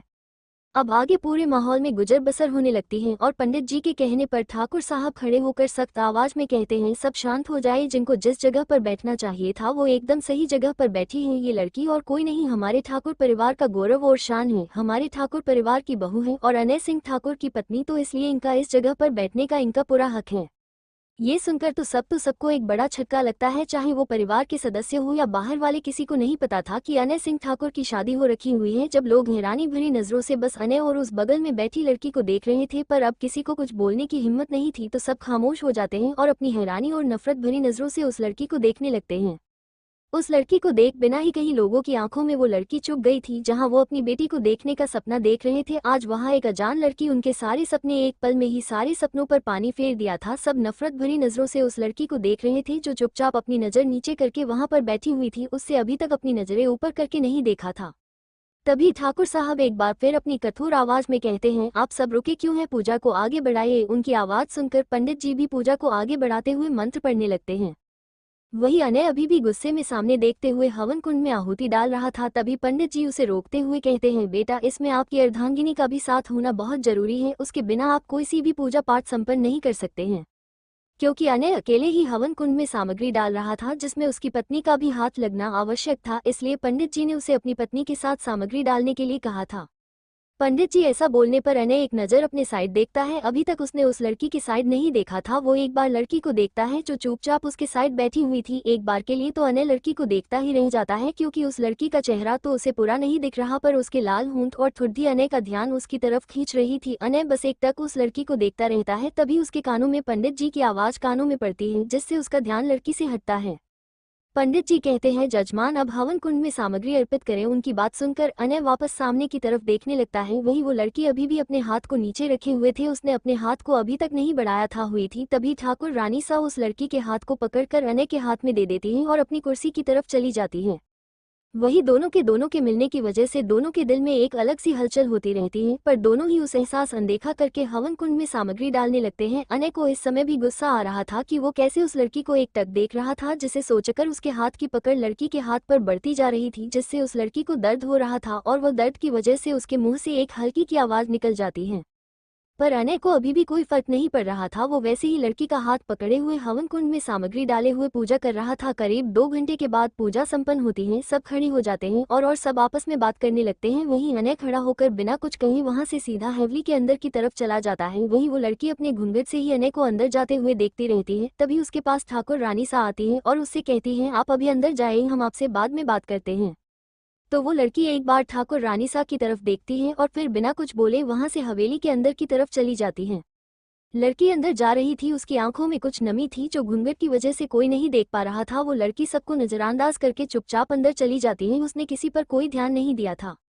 वहीं अनय भी गुस्से में अपने कमरे की तरफ जा ही रहा था। तभी उसकी नजर हवेली के अंदर आती लड़की पर जाती है। धीरे धीरे कदमों से अंदर की तरफ ही आ रही थी। अभी हवेली में उन दोनों के अलावा कोई नहीं था, सब बाहर गार्डन में थे। उस लड़की को देखकर अनय का गुस्सा वापस भड़क जाता है और वो गुस्से में वापस अपने कदम वापस लेने लगता है। करीब 2 घंटे के बाद पूजा संपन्न होती है। सब खड़े हो जाते हैं और सब आपस में बात करने लगते हैं। वहीं अनय खड़ा होकर बिना कुछ कहे वहां से सीधा हवेली के अंदर की तरफ चला जाता है। वहीं वो लड़की अपने घूंघट से ही अनय को अंदर जाते हुए देखती रहती है। तभी उसके पास ठाकुर रानी सा आती है और उससे कहती है, आप अभी अंदर जाइए, हम आपसे बाद में बात करते हैं। तो वो लड़की एक बार ठाकुर रानी सा की तरफ देखती है और फिर बिना कुछ बोले वहां से हवेली के अंदर की तरफ चली जाती है। लड़की अंदर जा रही थी, उसकी आंखों में कुछ नमी थी जो घूंघट की वजह से कोई नहीं देख पा रहा था। वो लड़की सबको नजरअंदाज करके चुपचाप अंदर चली जाती है। उसने किसी पर कोई ध्यान नहीं दिया था। वहीं अनय भी गुस्से में अपने कमरे की तरफ जा ही रहा था। तभी उसकी नजर हवेली के अंदर आती लड़की पर जाती है। धीरे धीरे कदमों से वो अंदर की तरफ ही आ रही थी। अभी हवेली में उन दोनों के अलावा कोई नहीं था, सब बाहर गार्डन में थे। उस लड़की को देखकर अनय का गुस्सा वापस भड़क जाता है और वो गुस्से में वापस अपने कदम वापस लेने लगता है। अब आगे अनय अपने तेज कदमों से उस लड़की के पास पहुंचता है और हाथ को पकड़कर खंभे के पास लाकर उसे उससे सटा देता है। ये सब इतनी अचानक हुआ कि उस लड़की को कुछ समझ नहीं आता और फिर वो अपनी हैरानी भरी नजरों से अपने सामने देखती लगती है। जहां अनय गुस्से में खड़ा उसे ही देख रहा था, अब भी अनय को उस लड़की का चेहरा नहीं दिख रहा था। वहीं उस लड़की को भी घूंघट की वजह से अनय का चेहरा साफ नहीं दिख रहा था। अनय गुस्से में उस लड़की की बाजू को कसकर पकड़ते हुए उसे अपने नजदीक करता है, जिससे वो लड़की अनय के बहुत नजदीक आ जाती है, जिससे उसके दिल की धड़कन अपने आप बढ़ने लगती है। उसका दिल जोर से धड़कने लगता है। वही अनय उसकी तरफ देखकर गुस्से में कहता है, कहा था ना आपके माँ बाप से कि आपको हमेशा के लिए यहाँ से ले जाए, तो फिर क्यों है आप यहाँ पर हैं? जब हमने आपको अपनी पत्नी मानने से उस समय ही मना कर दिया था। तो ये सब कहते समय अनय की आवाज तेज थी, जिसे सुनकर वो लड़की कांपने लगती है, पर अपने होठों से कहती कुछ नहीं। अनय भी उसके कंपन को महसूस कर रहा था, पर वो अभी इतने गुस्से में था कि उसे कुछ ध्यान ही नहीं कि वो क्या कह रहा है। अनय उसकी तरफ देखता है, फिर वो थोड़ा हंसकर कहता है, अरे हम भूल ही गए हम हैं कौन और क्या वजूद हमारा यहाँ पर, इसलिए तो आपके माँ बाप आपको इस मुल्क में भी भेज दिया, सिर्फ हमारी शान और शौकत और दौलत के लिए ना। पर आप हमारी एक बात कान खोल कर सुन लीजिए, आप हमारी पत्नी कभी नहीं बन पाएंगी। जितनी नफरत हम आपसे करते हैं उतनी नफरत हमने आज तक किसी से भी नहीं। अनय के ये बोलने के साथ उसके हाथ की पकड़ तेज होती जा रही थी, जिससे लड़की की आंखों में से आंसू आने लगते हैं, पर फिर भी वो अपने मुंह से एक आह तक नहीं निकालती है। अनय वापस कहता है, आप कुछ बोल क्यों नहीं रही, या कोई शब्द नहीं है आपके पास? अब हमने आपके माँ बाप को आपकी जिंदगी संवारने का एक मौका दिया था, पर वो आपसे ज्यादा धन दौलत को चाहते थे, इसलिए आप आज यहाँ पर हमारी सुहागन बनी बैठी हुई हैं, जिस शादी का कोई मोल ही नहीं, तो क्यों इस शादी के बंधन में बंधी हुई हैं आप?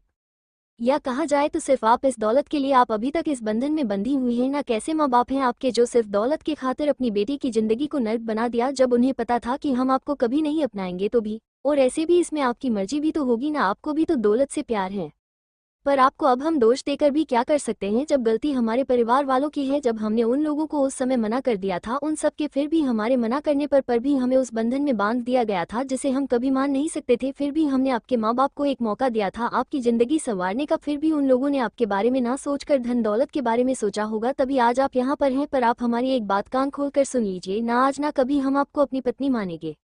और हाँ, आज तो आप हमारे सामने आ गई, आज के बाद अगर आप हमारी नज़रों के सामने कभी गलती से भी आए तो हम क्या करेंगे ये हम भी नहीं जानते, बोलकर उसे पीछे धोखा दे देता है। बिना उसे देखे अपने कमरे की तरफ बढ़ जाता है। अनय तो वहां से चल जाता है, पर वो लड़की अभी भी वहीं खड़ी अपने आंसू भरी आंखों से सामने देखती रहती है। उसकी आंखों में से लगातार आंसू बह रहे थे। वो एक बार अपने हाथों को देखती है जहां पर अनय के हाथों के निशान बन गए थे, जिसके लाल निशान उसके गोरे हाथों पर साफ साफ देखे जा सकते थे। लड़की अनय को जाते देखते हुए अपने मन में कहती है, हम कभी नहीं चाहते थे इस बंधन में बंधना, हमें तो इसके बारे में कुछ पता भी नहीं था, हमारी तो पूरी जिंदगी ही आज ऐसे बवंडर में फंस गई है जिससे हम कभी बाहर नहीं निकल सकते। और आप कहते हैं कि ये सब हमने सोच समझ कर किया, बोलकर वो एक दर्द भरी मुस्कान उसके होठों पर आ जाती है। वो बिना कोई ध्यान दिए हवेली के एक कमरे की तरह चली जाती है। बाहर सब मेहमान खाना वाना खाकर वापस अपने घर की तरफ प्रस्थान कर चुके थे। अब घर में बस घर के लोग ही बचे हुए थे, वो सब भी अब हवेली के अंदर चले जाते हैं। अनय अपने कपड़े चेंज करके एक ब्लैक 3 पीस सूट पहनकर बाहर की तरफ जाने लगता है। तभी ठाकुर साहब अनय को जाते हुए देखते हुए कहते हैं, अनय आप इस समय कहाँ जा रहे हैं? इस समय आपको हमारे पूरे परिवार के साथ वक्त बिताना चाहिए। ठाकुर साहब की बात सुनकर अनय के जाते कदम रुक जाते हैं और वो बिना पीछे मुड़े हुए ही कहता है, आपने कहा जो हमने किया, आपने कहा था हमें पूजा करनी है जो हमने पूरी विधि विधान से की, अब हमें कुछ काम में जो आप सबके साथ वक्त बिताना से ज्यादा इम्पोर्टेंट है, जब हमारा काम हो जाएगा तो वापस आ जाएंगे। फिर वो आगे जाने लगता है, पर तभी पीछे मुड़कर ठाकुर साहब से कहता है, चिंता मत कीजिए, जब हमने यहाँ रुकने के लिए कहा है तो हम कहीं नहीं जाएंगे, हम अपनी बात के पक्के हैं, दूसरों की तरह नहीं है, बोलकर वहाँ से चला जाता है। अनय के इस तरह कहने से ठाकुर रानीसा को बड़ा दुख होता है, उनकी आंखों में कुछ नमी आ जाती है, पर वो अपनी नमी को छुपा लेती हैं। तभी कमला सिंह ठाकुर रानीसा की तरफ देखकर एक व्यंग भरी मुस्कान के साथ कहती है, देखा ना मासा, अनय कितने बदतमीज हो गए हैं, आपके और बाबासा के सामने कैसे बात कर रहे थे, आपको नहीं लगता कि ये पद ये रियासत ये नहीं संभाल पाएंगे? कहीं इस बार आपका फैसला गलत ना साबित हो जाए, जिससे आपके पास पछताने के सिवा कुछ ना रहे। ऐसे भी हम कहते हैं कि अनय से ज्यादा इस पद के लिए हमारा। कमला ठाकुर ये कह रही थी, तभी ठाकुर साहब अपनी सख्त आवाज में कहते हैं, बस बहुत कह लिया आपने, जिस बारे में आपको कुछ पता ना हो उस मामले में आपको बोलने का कोई हक नहीं है, और हमें अच्छे से पता है कि वो इस पद के लिए कितने हकदार और काबिल हैं, ये आपको बताने की जरूरत नहीं है। नहीं, इस रियासत को उनके अलावा कोई इतने अच्छे से संभाल नहीं सकता है, और आपका जो भी हकदार है उसके बारे में आप खुद भी जानती हैं कि आजकल उनकी कैसी हरकतें सामने आ रही हैं, तो बेहतर होगा कि आप उन पर ध्यान दें, ना कि कौन रियासत का उत्तराधिकारी बनेगा। ठाकुर साहब के बालने पर कमला ठाकुर अपना सिर नीचे करते हुए कहती हैं, जी बाबा सा, बोलकर वो एक नज़र अपने बड़े बेटे की तरह दिखती है जो अपना सर झुका है वहीं खड़ा हुआ था। अपने बेटे को इस तरह देखकर वो गुस्से से अपने हाथ की मुट्ठी कसकर बंद कर लेती हैं और अपने मन ही मन खुद से कहती हैं, चाहे हम जितनी भी कोशिश कर ले पर उन सब का क्या फ़ायदा, जब मेरा ही सिक्का खोटा है तो मैं क्या कर सकती हूँ। पर कुछ भी हो जाए, हम उस अनय को तो इस रियासत का उत्तराधिकारी नहीं बनने दूंगी। इस रियासत पर सिर्फ मेरे बेटे का हक है जो मैं उसे हर हाल में दिलाकर रहूंगी, इसके लिए चाहे मुझे कितने ही जाने क्यों ना लेनी पड़े। ये सब सोचते हुए उनके चेहरे पर एक कुटिल मुस्कान थी जिस पर किसी का ध्यान नहीं गया था। तभी कमला ठाकुर अपने चेहरे पर झूठी मुस्कुराहट लाते हुए कहती है, ऐसे मासा, हम आपसे एक बात पूछे, अरे वो लड़की कहाँ है जिसे आप सबके सामने अनय की पत्नी बता रही थी? तभी ठाकुर साहब उनकी बात को बीच में काटते हुए कहते हैं, बता नहीं रहे थे, और वो उनकी पत्नी है, और दूसरी बहुत वो लड़की कहने से पहले आप सोच लेना वो यहाँ की होने वाली ठाकुर रानी सा है, तो आगे से उनको पूरे मान के साथ उनका नाम लिया जाए। उनके इस तरह बोलने पर कमला ठाकुर अपने झूठी मुस्कुराहट को बरकरार रखते हुए कहती है, नहीं बाबा सा, हमारे कहने का ऐसा कोई मतलब नहीं है। हम तो बस पूछ रहे थे कि अनय की शादी कब हुई, और इसके बारे में तो हमें से किसी कुछ पता ही नहीं, और हम लोगों तो को उनका नाम तक नहीं पता, और ये भी वो इतनी जल्दी कहाँ चली गई जो हमें। तभी ठाकुर रानी सा कहती है, छोटी बहू वो अपने घर वापस चली गई है। जब उनकी यहाँ पर जरूरत होगी और हमें सही लगेगा कि वो अब पूरी तरह से अपनी जिम्मेदारी निभा सकती है तो हम उन्हें वापस बुला लेंगे। अभी उनके लिए अपने घर में ही रहना उनके लिए सही है, जिससे उनकी हिफाजत हो सके। अब तो आपको कोई सवाल नहीं पूछना ना। उनके बोलने पर कमला ठाकुर आगे कुछ नहीं कहती कि ठाकुर रानी सा और ठाकुर साहब दोनों उन्हें देखकर वहां से चले जाते हैं। उनके जाने के बाद कमला ठाकुर अपने मन में कहती है, ऐसा भी क्या है उस लड़की में जो उसे ऐसे छुपा के रखा जा रहा है। कोई तो बात है जिसकी वजह से ठाकुर रानी सा और ठाकुर साहब उनको सबके छुपा कर रखे हुए हैं, पर वो मुझसे ज्यादा दिन कुछ छुपा नहीं सकते। बहुत जल्द मैं उस लड़की के बारे में सब पता लगा लूंगी और उसे तो यहाँ की ठाकुर रानी सा तो कभी नहीं बनने दूंगी, बोलकर वो भी वहां से चली जाती है। इसी तरह पूरा दिन बीत जाता है। रात को सब अपना खाना खाकर अपने अपने कमरे में चले जाते हैं। भूमि अपने कमरे में खड़ी खिड़की के बाहर खुले आसमान में चमक रहे चांद निहार रही थी। वो एक टक चांद को ही देख रही थी। तभी राधा आते हुए कहती है, क्या देख रही है महारी बावली बाईसा आज इतने ध्यान से। फिर वो थोड़ा रुक कर कहती है, कहीं आपको किसी से प्यार तो नहीं हो गया ना, जिसका चेहरा इस चांद में निहारा जा रहा है।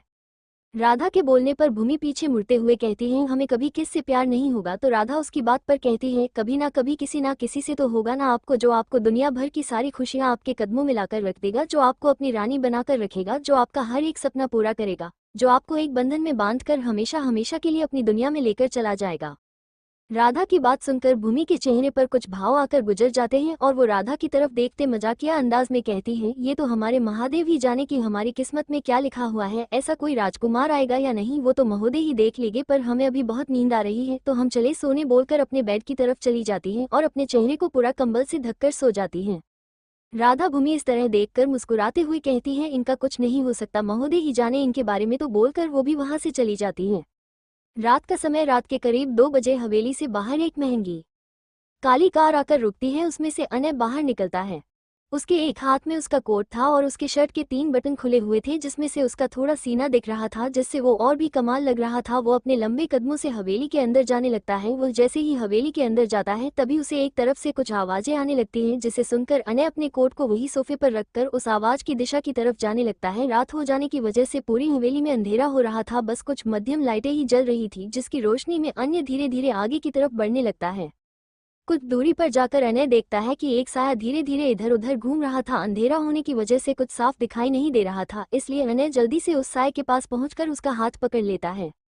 अनय जैसे ही उसका हाथ पकड़ता है तो वो साया अपना हाथ छुड़ाने लगती है, तो अनय उसकी कमर में हाथ डालकर उसे अपने नजदीक कर लेता है और उसे कसकर पकड़ लेता है। अनय की इस हरकत से वो साया डर से अपनी आंखें कस बंद कर लेती है और चिल्लाने लगती है। उसकी आवाज और उसके शरीर की बनावट को महसूस करके अनय को एहसास होता है कि जिसको उसने पकड़ा हुआ है वो कोई लड़की है। यह एहसास होते ही अनय की पकड़ उसकी पतली कमर पर कम होती है। तभी वो लड़की इस मौके का फायदा उठाकर अनय की पकड़ से खुद को छोड़कर भागने लगती है। तभी अनय अपने लंबे हाथों से वापस उसकी कमर पकड़कर अपने नजदीक कर लेता है, जिससे वो लड़की सीधे अनय के सीने से लग जाती है, जिससे दोनों इतने नजदीक आ जाते हैं, जिससे दोनों एक दूसरे की धड़कने दोनों को साफ सुनाई दे रही थी, जो दोनों के इतने नजदीक आने से अपने आप बड़ी हुई थी। तभी वो लड़की धीरे से अपने आप को छुड़ाते हुए है अपनी धीमी मगर मीठी आवाज में कहती है, कौन है, प्लीज हमें छोड़िए, नहीं तो हम शोर मचा कर सबको यहाँ बुला लेंगे, फिर आप जो भी चोर महाराज हो ना वो सब आपकी कैसे चटनी बनाकर यहाँ से बाहर फेंक देंगे, आप देखना। इसलिए मैं कहती हूँ कि जल्दी से मुझे छोड़ो और भागो यहाँ से, क्योंकि मैं तो बहुत अच्छी हूँ ना, इसलिए मैं किसी का बुरा होता हुआ नहीं देख सकती, इसलिए मैं तुम्हें यहाँ से जाने के लिए बोल रही हूँ, नहीं तुम्हें खुद ही सोच तुम्हारे साथ क्या हो सकता है यहाँ पर। वही जो अनय पहले लड़की की मीठी सी आवाज सुनकर उसकी आवाज में खो गया था, वो उसकी आगे की बातें सुनकर वो हैरान हो जाता है कि कोई लड़की इतनी कैसे पागल हो सकती है। अगर सच में चोर होता तो ये मुझे पकड़ाने की जगह बाहर भागने में मदद करती, पागल कहीं की, कुछ भी दिमाग नहीं है इस लड़की के अंदर। ये सब अनय अपने मन में सोच रहा था, तभी वापस उस लड़की की आवाज में उसके कानों में आती है। वो लड़की कह रही थी, अरे अब तो छोड़ो भी, अगर अभी भी आपने हमें नहीं छोड़ा ना तो देख लेना हमारे दादा साहिब और दादी साहब आपको कैसे सजा देंगे, फिर आप कहीं चोरी करने लायक नहीं बचोगे, देख लेना हम कह रहे हैं। इसलिए हमें जल्दी से छोड़ो और भागो यहाँ से, और हमें भी भागने दो यहाँ से, नहीं तो कोई आ जाएगा तो तुम्हारे साथ तो पता नहीं, पर मेरे साथ पता नहीं क्या होगा जब दादी सा को पता चलेगा कि मैं फिर से आधी रात को यहाँ पर आकर आइसक्रीम खा रही थी। तो इसलिए जल्दी से छोड़ो मुझे और भागो यहाँ से, और मैं भी भागती हूँ यहाँ से। वही अनय जो लड़की के इतने देर से चप चप सुनकर पक गया था, वो एकदम से उसके होठों पर अपनी उंगली रख देता है, जिससे वो लड़की बोलते हुए अचानक रुक जाती है। अनय वैसे ही उसके होठों पर उंगली रखे हुए कहता है, शांत हो जाए, कितना बोलती है आप, और है कौन आप, और यहाँ क्या कर रही है। ये कहते हुए वो धीरे से अपने हाथ को उसके होठों से उठाते हुए अपनी पेंट की पॉकेट में हाथ डालकर अपना फोन निकालता है और फोन टॉर्च ऑन करके लड़की की तरफ करता है। टॉर्च की रोशनी पड़ने से लड़की अपनी आंखें कर लेती है। अनय जब लड़की के चेहरे को देखता है तो एक पल के लिए उसकी नजरें उसके चेहरे पर ही ठहर जाती हैं। उसका मासूम सा चेहरा, उसके हल्के गुलाबी होंठ, आंखें जो रोशनी की वजह से कभी खुल रही थी तो कभी बंद हो रही थी, उसके चेहरे पर ऐसी मासूमियत थी कि कोई पत्थर दिल इंसान भी पिघल जाए। अनय लगातार उसके चेहरे को ही देख रहा था।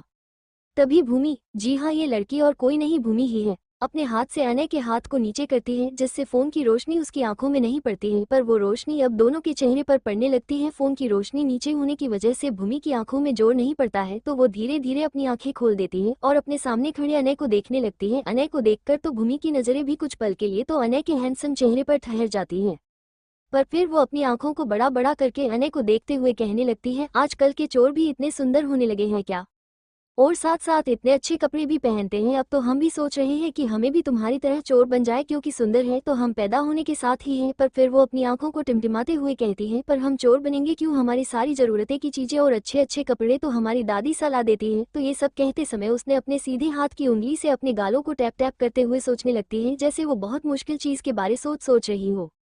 इन सब में वो भूल ही गई थी कि अनय ने अभी भी उसकी कमर को अपने हाथ से पकड़ा हुआ था और वो बिना कुछ सोचे समझे अनय से कुछ भी बोले जा रही थी। तभी कोई वहां पर आकर वहां की लाइट ऑन कर देता है। जब भूमि अनय को देखती है तो वो अपनी आंखों को बड़ा बड़ा करके अनय को देखते हुए कहने लगती है, आजकल के चोर भी इतने सुंदर होने लगे हैं क्या, और साथ साथ इतने अच्छे कपड़े भी पहनते हैं। अब तो हम भी सोच रहे हैं कि हमें भी तुम्हारी तरह चोर बन जाए, क्योंकि सुंदर है तो हम पैदा होने के साथ ही हैं। पर फिर वो अपनी आंखों को टिमटिमाते हुए कहती है, पर हम चोर बनेंगे क्यों, हमारी सारी जरूरतें की चीजें और अच्छे अच्छे कपड़े तो हमारी दादी सा ला देती है। तो ये सब कहते समय उसने अपने सीधे हाथ की उंगली से अपने गालों को टैप टैप करते हुए सोचने लगती है, जैसे वो बहुत मुश्किल चीज के बारे सोच रही हो। इन सब में वो भूल ही गई थी कि अनय ने अभी भी उसकी कमर को अपने हाथ से पकड़ा हुआ था और वो बिना कुछ सोचे समझे अनय से कुछ भी बोले जा रही थी। तभी कोई वहां पर आकर वहां की लाइट ऑन कर देता है। लाइट जलने से दोनों को होश आता है और अनय जल्दी से अपना हाथ भूमि की कमर से हटाकर उससे 2 कदम पीछे हो जाता है और जिसने लाइट जलाई थी उसकी तरफ देखने लगता है।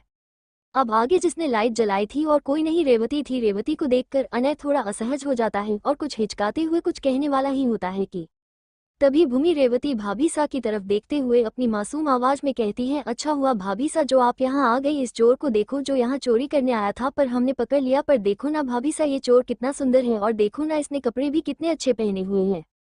वही भूमि की बात सुनकर अनय तो मुंह ही खुल जाता है और वो अपने मन में कहता है, इस पागल ने मुझे पकड़ा था, पागल कहीं की। और वही रेवती भी भूमि की बात सुनकर हैरानी भरी नजरों से भूमि को देखने लगती है, पर उसे आश्चर्य भी होता है कि अनय ने अभी तक कुछ कहा नहीं। ये सोचते हुए वो लगातार भूमि और अनय को देखती रहती है, और वही भूमि अभी भी बिना कुछ सोचे समझे बस बोले ही जा रही थी। तभी रेवती भूमि की बात बीच में रोकते हुए अनय की तरफ देखकर कहती है, अरे अनय भैया, आप यहाँ पर, आप इसकी बातों का बुरा मत मानिएगा, ये तो है ही बावली, कुछ भी बोलती रहती है, आप इसकी बात पर ध्यान मत दीजिए। वैसे आप यहाँ पर क्या कर रहे हैं। वही रेवती के मुंह से भैया सुनकर तो भूमि की सिटी पिटी ही घुल हो गई थी और वो घबरा कर अनय को देखने लगती है, क्योंकि उसे पता तो नहीं था कि अनय कौन है, पर वो रेवती को इतनी इज्जत से बात करता देखकर वो समझ गई थी कि ये कोई खास इंसान है जिस सब अच्छे से जानते हैं। वही अनय की नजरें अभी भी भूमि के मासूम चेहरे पर ही थी।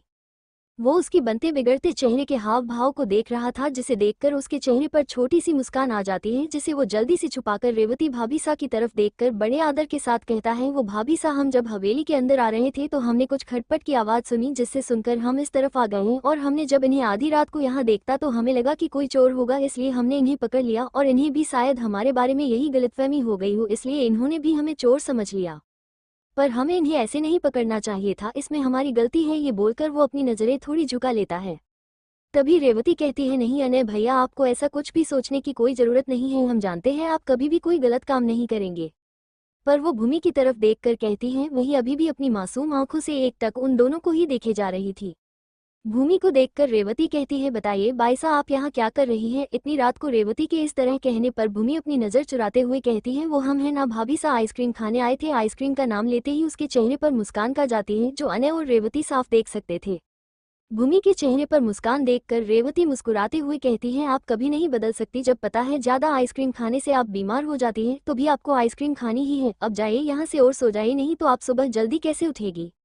रेवती के बोलने पर भूमि अपने गाल पर हाथ रखते हुए कहती है, हाँ हम तो भूल ही गए, बोलकर वो जाने लगती है। फिर रुककर अपनी आंखों को टिमटिमाते हुए कहती है, और आप दोनों ना दादी सा को कुछ मत बताना, नहीं तो वो बहुत डांटेगी। बोलकर बिना उन दोनों के जवाब सुने वहां से भाग जाती है। फिर से बस उसकी पायलों की आवाज ही सुने जा सकती थी, बस जो भागने के साथ ही छन छन की आवाज के साथ आ रही थी।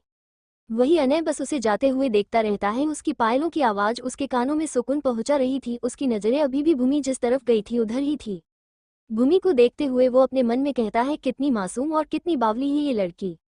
अनय भूमि के बारे में ही सोच रहा था, तभी उसका ध्यान रेवती की बातों से टूटता है। रेवती अनय की तरफ देखकर कहती है, अनय भैया आप भी आराम कर लीजिए, अगर आप कुछ चाहिए तो आप हमें बता दें, हम ला देंगे आपको। तो अनय कहता है, नहीं भाभी सा हमें कुछ नहीं चाहिए, अब आप भी जाकर आराम कीजिए, हम भी अपने कमरे में जाते हैं। बोलकर वो भी अपने कमरे में चला जाता है। अनय अपने कमरे में आ जाता है और अपने कपड़े चेंज करके बेड पर लेट जाता है। बार बार उसकी आंखों के सामने भूमि का मासूम चेहरा ही नजर आ रहा है। वो अपनी आंखें खोलकर खुद से कहता है, इस पागल बच्ची का चेहरा क्यों याद आ रहा है मुझे बार बार, पर कुछ भी कहो। इसकी आवाज कितनी मीठी थी, जो कानों को कितना सुकून दे रही थी, और थी भी कितनी मासूम। और पर फिर वो खुद से कहता है, पर मैं इसके बारे में इतना क्यों सोच रहा हूँ। फिर वो अपने सर पर एक चपत लगाते हुए अपनी आंखें बंद कर लेता है और कुछ देर में ही वो नींद के आगोश में चला जाता है। सुबह का समय राधा और रेवती और उनके साथ भूमि सबका नाश्ता बनाकर नौकरों के हाथों सबके कमरे में भिजवा रहे थे, क्योंकि अक्सर यहाँ पर सब लोग अपने अपने कमरे में ही खाना खोते थे। तभी वहां पर ठाकुर रानी सा आते हुए कहती हैं, भूमि आप ऊपर अनय के कमरे में उनका नाश्ता लेकर चली जाए। ठाकुर रानी सा के बोलने पर भूमि बस अपना सिर हिला देती है। वो राधा और रेवती दोनों हैरानी से ठाकुर रानी सा को देखने लगती हैं, क्योंकि इन्हें अच्छे से पता था कि अनय को अपने कमरे में कोई आए ये बिल्कुल भी पसंद नहीं था। इसलिए वो ठाकुर रानी सा से कुछ कहना चाहती थी, पर ठाकुर रानी सा उनके कहने से पहले ही उनसे कहती हैं, रेवती बहू आप नाश्ते की प्लेट लगा दीजिए और भूमि को दे दीजिए। उनके इस तरह बोलने पर रेवती कुछ नहीं कह पाती और चुपचाप एक प्लेट में नाश्ता निकालकर भूमि को दे देती हैं। भूमि भी नाश्ते की प्लेट लेकर चुपचाप ऊपर के कमरे की तरफ जाने लगती हैं। राधा और रेवती और उनके साथ भूमि सबका नाश्ता बनाकर नौकरों के हाथों सबके कमरे में भिजवा रहे थे, क्योंकि अक्सर यहाँ पर सब लोग अपने अपने कमरे में ही खाना खोते थे। तभी वहां पर ठाकुर रानी सा आते हुए कहती हैं, भूमि आप ऊपर अनय के कमरे में उनका नाश्ता लेकर चली जाए। ठाकुर रानी सा के बोलने पर भूमि बस अपना सिर हिला देती हैं। वो राधा और रेवती दोनों हैरानी से ठाकुर रानी सा को देखने लगती हैं, क्योंकि इन्हें अच्छे से पता था कि अनय को अपने कमरे में कोई आए ये बिल्कुल भी पसंद नहीं था। इसलिए वो ठाकुर रानी सा से कुछ कहना चाहती थी, पर ठाकुर रानी सा उनके कहने से पहले ही उनसे कहती हैं, रेवती बहू आप नाश्ते की प्लेट लगा दीजिए और भूमि को दे दीजिए। उनके इस तरह बोलने पर रेवती कुछ नहीं कह पाती और चुपचाप एक प्लेट में नाश्ता निकालकर भूमि को दे देती हैं। भूमि भी नाश्ते की प्लेट लेकर चुपचाप ऊपर के कमरे की तरफ जाने लगती हैं। अब आगे भूमि के जाने के बाद रेवती ठाकुर रानी सा की तरफ देखकर कहती हैं, दादी सा आपसे एक सवाल पूछे, अगर आप बुरा ना मानो तो ठाकुर रानी सा कहती हैं, जी बहू पूछिए क्या पूछना है आपको। तो रेवती थोड़ा असहज होते हुए, थोड़ा हिचकिचाते हुए कहती हैं, वो दादी सा हम कहना चाहते हैं कि आपको पता है ना कि अनय को बिल्कुल भी पसंद नहीं है कि कोई उसके कमरे में जाए, वो बड़ी मुश्किल से वो माने हैं यहाँ पर रहने के लिए, और आपने भूमि को उनके कमरे में भेज दिया। आप तो जानती ही है कि भूमि कितनी भोली और चंचल है, अगर उसका जाना अनय को पसंद नहीं आया तो कहीं वो गुस्से में भूमि को कुछ कह दिया तो। रेवती की बात सुनकर ठाकुर रानी सा के चेहरे पर भी कुछ परेशानी के भाव आ जाते हैं, पर वो उनको छुपाकर रेवती की तरफ देखकर कहती हैं, रेवती बहू हमें पता है हम क्या कर रहे हैं और क्या नहीं, इसमें आपको ज्यादा सोचने की कोई जरूरत नहीं है, बोलकर वहां से चली जाती हैं। वो रेवती और राधा बस ठाकुर रानी सा को जाते हुए देखती रहती हैं और इसके अलावा को कुछ भी नहीं कर सकती थी, सिवाय भूमि की सलामती की दुआ मांगती के अलावा, क्योंकि दोनों को पता था कि भूमि कई बार अपने बचपने में कुछ ऐसा कह या कर देती थी जिससे बाद में उसे ही तकलीफ होती थी। वहीं ऊपर दूसरे फ्लोर पर भूमि अपने धीरे कदमों से ऊपर के कमरे की तरफ जाती है। आज से पहले वो कभी इस साइड नहीं आई थी, क्योंकि यहाँ आना सबके लिए मना था, सिवाय ठाकुर साहब के ठाकुर रानी सा के अलावा। यहाँ पर सिर्फ 2 ही कमरे बने हुए थे, जिसमें एक कमरे का ताला लगा हुआ था, तो भूमि दूसरे कमरे की तरफ चली जाती है। भूमि कमरे के पास जाकर अपने एक हाथ से प्लेट पकड़कर दूसरे हाथ गेट पर नोक करती है, पर अंदर से कोई आवाज नहीं आती है। तो भूमि धीरे से गेट को धक्का देती है, तो वो गेट अपने आप खुल जाता है। गेट खुलता देखकर भूमि खुद से कहती है, हे महादेव जी, ये गेट तो पहले से ही खुला था और मैं यहाँ इसे बार बार बजाए जा रही थी। फिर भूमि गेट को पूरा खोल देती है और कमरे के अंदर चली जाती है। अंदर जाकर वो देखती है कि उसने पूरी हवेली में इससे बड़ा और सुंदर कमरा नहीं देखा है। वो अपनी नजरें चारों तरफ घुमाकर बड़ी बड़ी आंखें करके चारों तरफ देख रही थी। उस कमरे के बीचों बीच एक किंग साइज बेड रखा हुआ था, एक तरफ बालकनी थी जिसका गेट खुला होने की वजह से सूरज की रोशनी पूरे कमरे में फैली हुई थी, जिससे वो कमरा और भी चमक रहा था। भूमि चारों तरफ देखती है पर उसे वहां पर कोई नहीं दिखता है, तो भूमि अपने हाथ में पकई नाश्ते की प्लेट वही टेबल पर रख देती है और इधर उधर देखने लगती है कि अनय कहाँ है, पर उसे कोई नजर नहीं आता हो तो वो धीरे धीरे कमरे की बालकनी की तरफ आगे बढ़ने लगती है। जैसे जैसे वो चल रही थी उसकी पायलों की झंकार पूरे रूम में गूंज रही थी। वही अनय जो बाथरूम में शावर ले रहा था, वो शावर लेकर अपने सिर को तौलिए से साफ करते हुए बाहर आता है। उसने इस समय सिर्फ कमर पर एक तौलिया लपेट रखा हुआ था, जिससे उसका चौड़ा सीने साफ साफ दिख रहा था। शावर लेने की वजह से उसके शरीर पर अभी भी पानी की बूंदें चमक रही थी, जो उसकी बॉडी को और भी आकर्षित बना रही थी। अनय बिना किसी बात पर ध्यान दिए कमरे के अंदर आने लगता है। वही भूमि भी अपनी अनय की तरफ पीठ किए अनय की तरफ चले जा रही थी। तभी अचानक से दोनों एक दूसरे से टकरा जाते हैं, जिससे भूमि गिरने वाली होती है। तभी अनय जल्दी से अपने एक हाथ से भूमि की कमर को पकड़कर उसे अपने नजदीक कर लेता है। वही अनय की ठंडी हाथ की छुअन महसूस करके भूमि के शरीर में एक अलग सी सिहरन सी दौड़ जाती है और डर कर वो अपनी आंखें बंद कर लेती है। सावर लेने की वजह से अनय का हाथ अभी भी गिला था, जिसकी छुहन से भूमि के मन में एक अजनबी सी हलचल होने लगती है और वो वैसे ही अपनी आंखें बंद करे खड़ी रहती है। वही अनय तो बस भूमि की चेहरे की मासूमियत में ही खो गया था। आंखें बंद करके वो इतनी प्यारी लग रही थी कि अनय की नजरें उससे हट ही नहीं रही थी। वो बिना कुछ सोचे समझे, बिना कोई ध्यान कि वो किस हालत में खड़े हैं, फिर भी उसे वैसे ही पकड़े रहता है। काफी देर ऐसे ही रहने के बाद भूमि बढ़ी हुई धड़कनों को काबू करते हुए अपनी आंखें धीरे धीरे खोलती है और अनय की तरह दिखती है, जो अपनी गहरी काली आंखों से भूमि की आंखों में ही देख रहा था। पता नहीं अनय की आंखों में क्या कशिश थी कि वो भी बिना पलके झपकाए एकटक उसकी आंखों में देखने लगती है। दोनों कुछ देर ऐसे ही दूसरे की आंखों में खो जाते हैं। अनय भूमि को देखते हुए अपने हाथ को भूमि के चेहरे के नजदीक लेकर जाने लगता है। वो भूमि के चेहरे को छूने ही वाला होता है कि तभी अचानक से अनय का फोन बजने लगता है, जिससे अनय को होश आता है और वो अपने हाथ को रोककर भूमि को सही से खड़ा करता है और उसकी कमर में से अपना हाथ हटा देता है। दोनों अभी असहज हो गए थे, दोनों ही अपनी नजरें मिलाने में हिचकिचा रहे थे। तभी भूमि बड़ी हिम्मत करके अपनी बड़ी धड़कनों को संभालते हुए अपने नजरें ऊपर करती है, तो उसकी अचानक से उसकी चीख निकल जाती है। जब भूमि अनय को देखती है तो वो अपनी आंखों को बड़ा बड़ा करके अनय को देखते हुए कहने लगती है, आजकल के चोर भी इतने सुंदर होने लगे हैं क्या? और साथ साथ इतने अच्छे कपड़े भी पहनते हैं। अब तो हम भी सोच रहे हैं कि हमें भी तुम्हारी तरह चोर बन जाए, क्योंकि सुंदर है तो हम पैदा होने के साथ ही हैं। पर फिर वो अपनी आंखों को टिमटिमाते हुए कहती है, पर हम चोर बनेंगे क्यों? हमारी सारी जरूरतें की चीजें और अच्छे अच्छे कपड़े तो हमारी दादी सा ला देती है। तो ये सब कहते समय उसने अपने सीधे हाथ की उंगली से अपने गालों को टैप टैप करते हुए सोचने लगती है, जैसे वो बहुत मुश्किल चीज के बारे सोच रही हो। इन सब में वो भूल ही गई थी कि अनय ने अभी भी उसकी कमर को अपने हाथ से पकड़ा हुआ था और वो बिना कुछ सोचे समझे अनय से कुछ भी बोले जा रही थी। तभी कोई वहां पर आकर वहां की लाइट ऑन कर देता है। लाइट जलने से दोनों को होश आता है और अनय जल्दी से अपना हाथ भूमि की कमर से हटाकर उससे 2 कदम पीछे हो जाता है और जिसने लाइट जलाई थी उसकी तरफ देखने लगता है। अब आगे जिसने लाइट जलाई थी और कोई नहीं, रेवती थी। रेवती को देखकर अनय थोड़ा असहज हो जाता है और कुछ हिचकाते हुए कुछ कहने वाला ही होता है कि तभी भूमि रेवती भाभी सा की तरफ देखते हुए अपनी मासूम आवाज में कहती है, अच्छा हुआ भाभी सा जो आप यहाँ आ गई। इस चोर को देखो जो यहाँ चोरी करने आया था, पर हमने पकड़ लिया। पर देखो ना भाभी सा, ये चोर कितना सुंदर है और देखो ना इसने कपड़े भी कितने अच्छे पहने हुए हैं। वही भूमि की बात सुनकर अनय तो मुंह ही खुल जाता है और वो अपने मन में कहता है, इस पागल ने मुझे पकड़ा था, पागल कही की। और वही रेवती भी भूमि की बात सुनकर हैरानी भरी नजरों से भूमि को देखने लगती है, पर उसे आश्चर्य भी होता है कि अनय ने अभी तक कुछ कहा नहीं। ये सोचते हुए वो लगातार भूमि और अनय को देखती रहती है और वही भूमि अभी भी बिना कुछ सोचे समझे बस बोले ही जा रही थी। तभी रेवती भूमि की बात बीच में रोकते हुए अनय की तरफ देखकर कहती है, अरे अनय भैया, आप यहाँ पर, आप इसकी बातों का बुरा मत मानिएगा, ये तो है ही बावली, कुछ भी बोलती रहती है, आप इसकी बात पर ध्यान मत दीजिए। वैसे आप यहाँ पर क्या कर रहे हैं? वही रेवती के मुंह से भैया सुनकर तो भूमि की सिटी पिटी ही घुल हो गई थी और वो घबरा कर अनय को देखने लगती है, क्योंकि उसे पता तो नहीं था कि अनय कौन है। पर वो रेवती को इतनी इज्जत से बात करता देखकर वो समझ गई थी कि ये कोई खास इंसान है जिस सब अच्छे से जानते हैं। वही अनय की नजरें अभी भी भूमि के मासूम चेहरे पर ही थी। वो उसकी बनते बिगड़ते चेहरे के हाव भाव को देख रहा था, जिसे देखकर उसके चेहरे पर छोटी सी मुस्कान आ जाती है, जिसे वो जल्दी से छुपाकर रेवती भाभी सा की तरफ देखकर बड़े आदर के साथ कहता है, वो भाभी सा, हम जब हवेली के अंदर आ रहे थे तो हमने कुछ खटपट की आवाज सुनी, जिससे सुनकर हम इस तरफ आ गए हैं और हमने जब इन्हें आधी रात को यहाँ देखता तो हमें लगा कि कोई चोर होगा, इसलिए हमने इन्हें पकड़ लिया और इन्हें भी शायद हमारे बारे में यही गलतफहमी हो गई हो, इसलिए इन्होंने भी हमें चोर समझ लिया। पर हमें इन्हें ऐसे नहीं पकड़ना चाहिए था, इसमें हमारी गलती है। ये बोलकर वो अपनी नजरें थोड़ी झुका लेता है। तभी रेवती कहती है, नहीं अनय भैया, आपको ऐसा कुछ भी सोचने की कोई जरूरत नहीं है, हम जानते हैं आप कभी भी कोई गलत काम नहीं करेंगे। पर वो भूमि की तरफ देखकर कहती है, वही अभी भी अपनी मासूम आंखों से एकटक उन दोनों को ही देखे जा रही थी।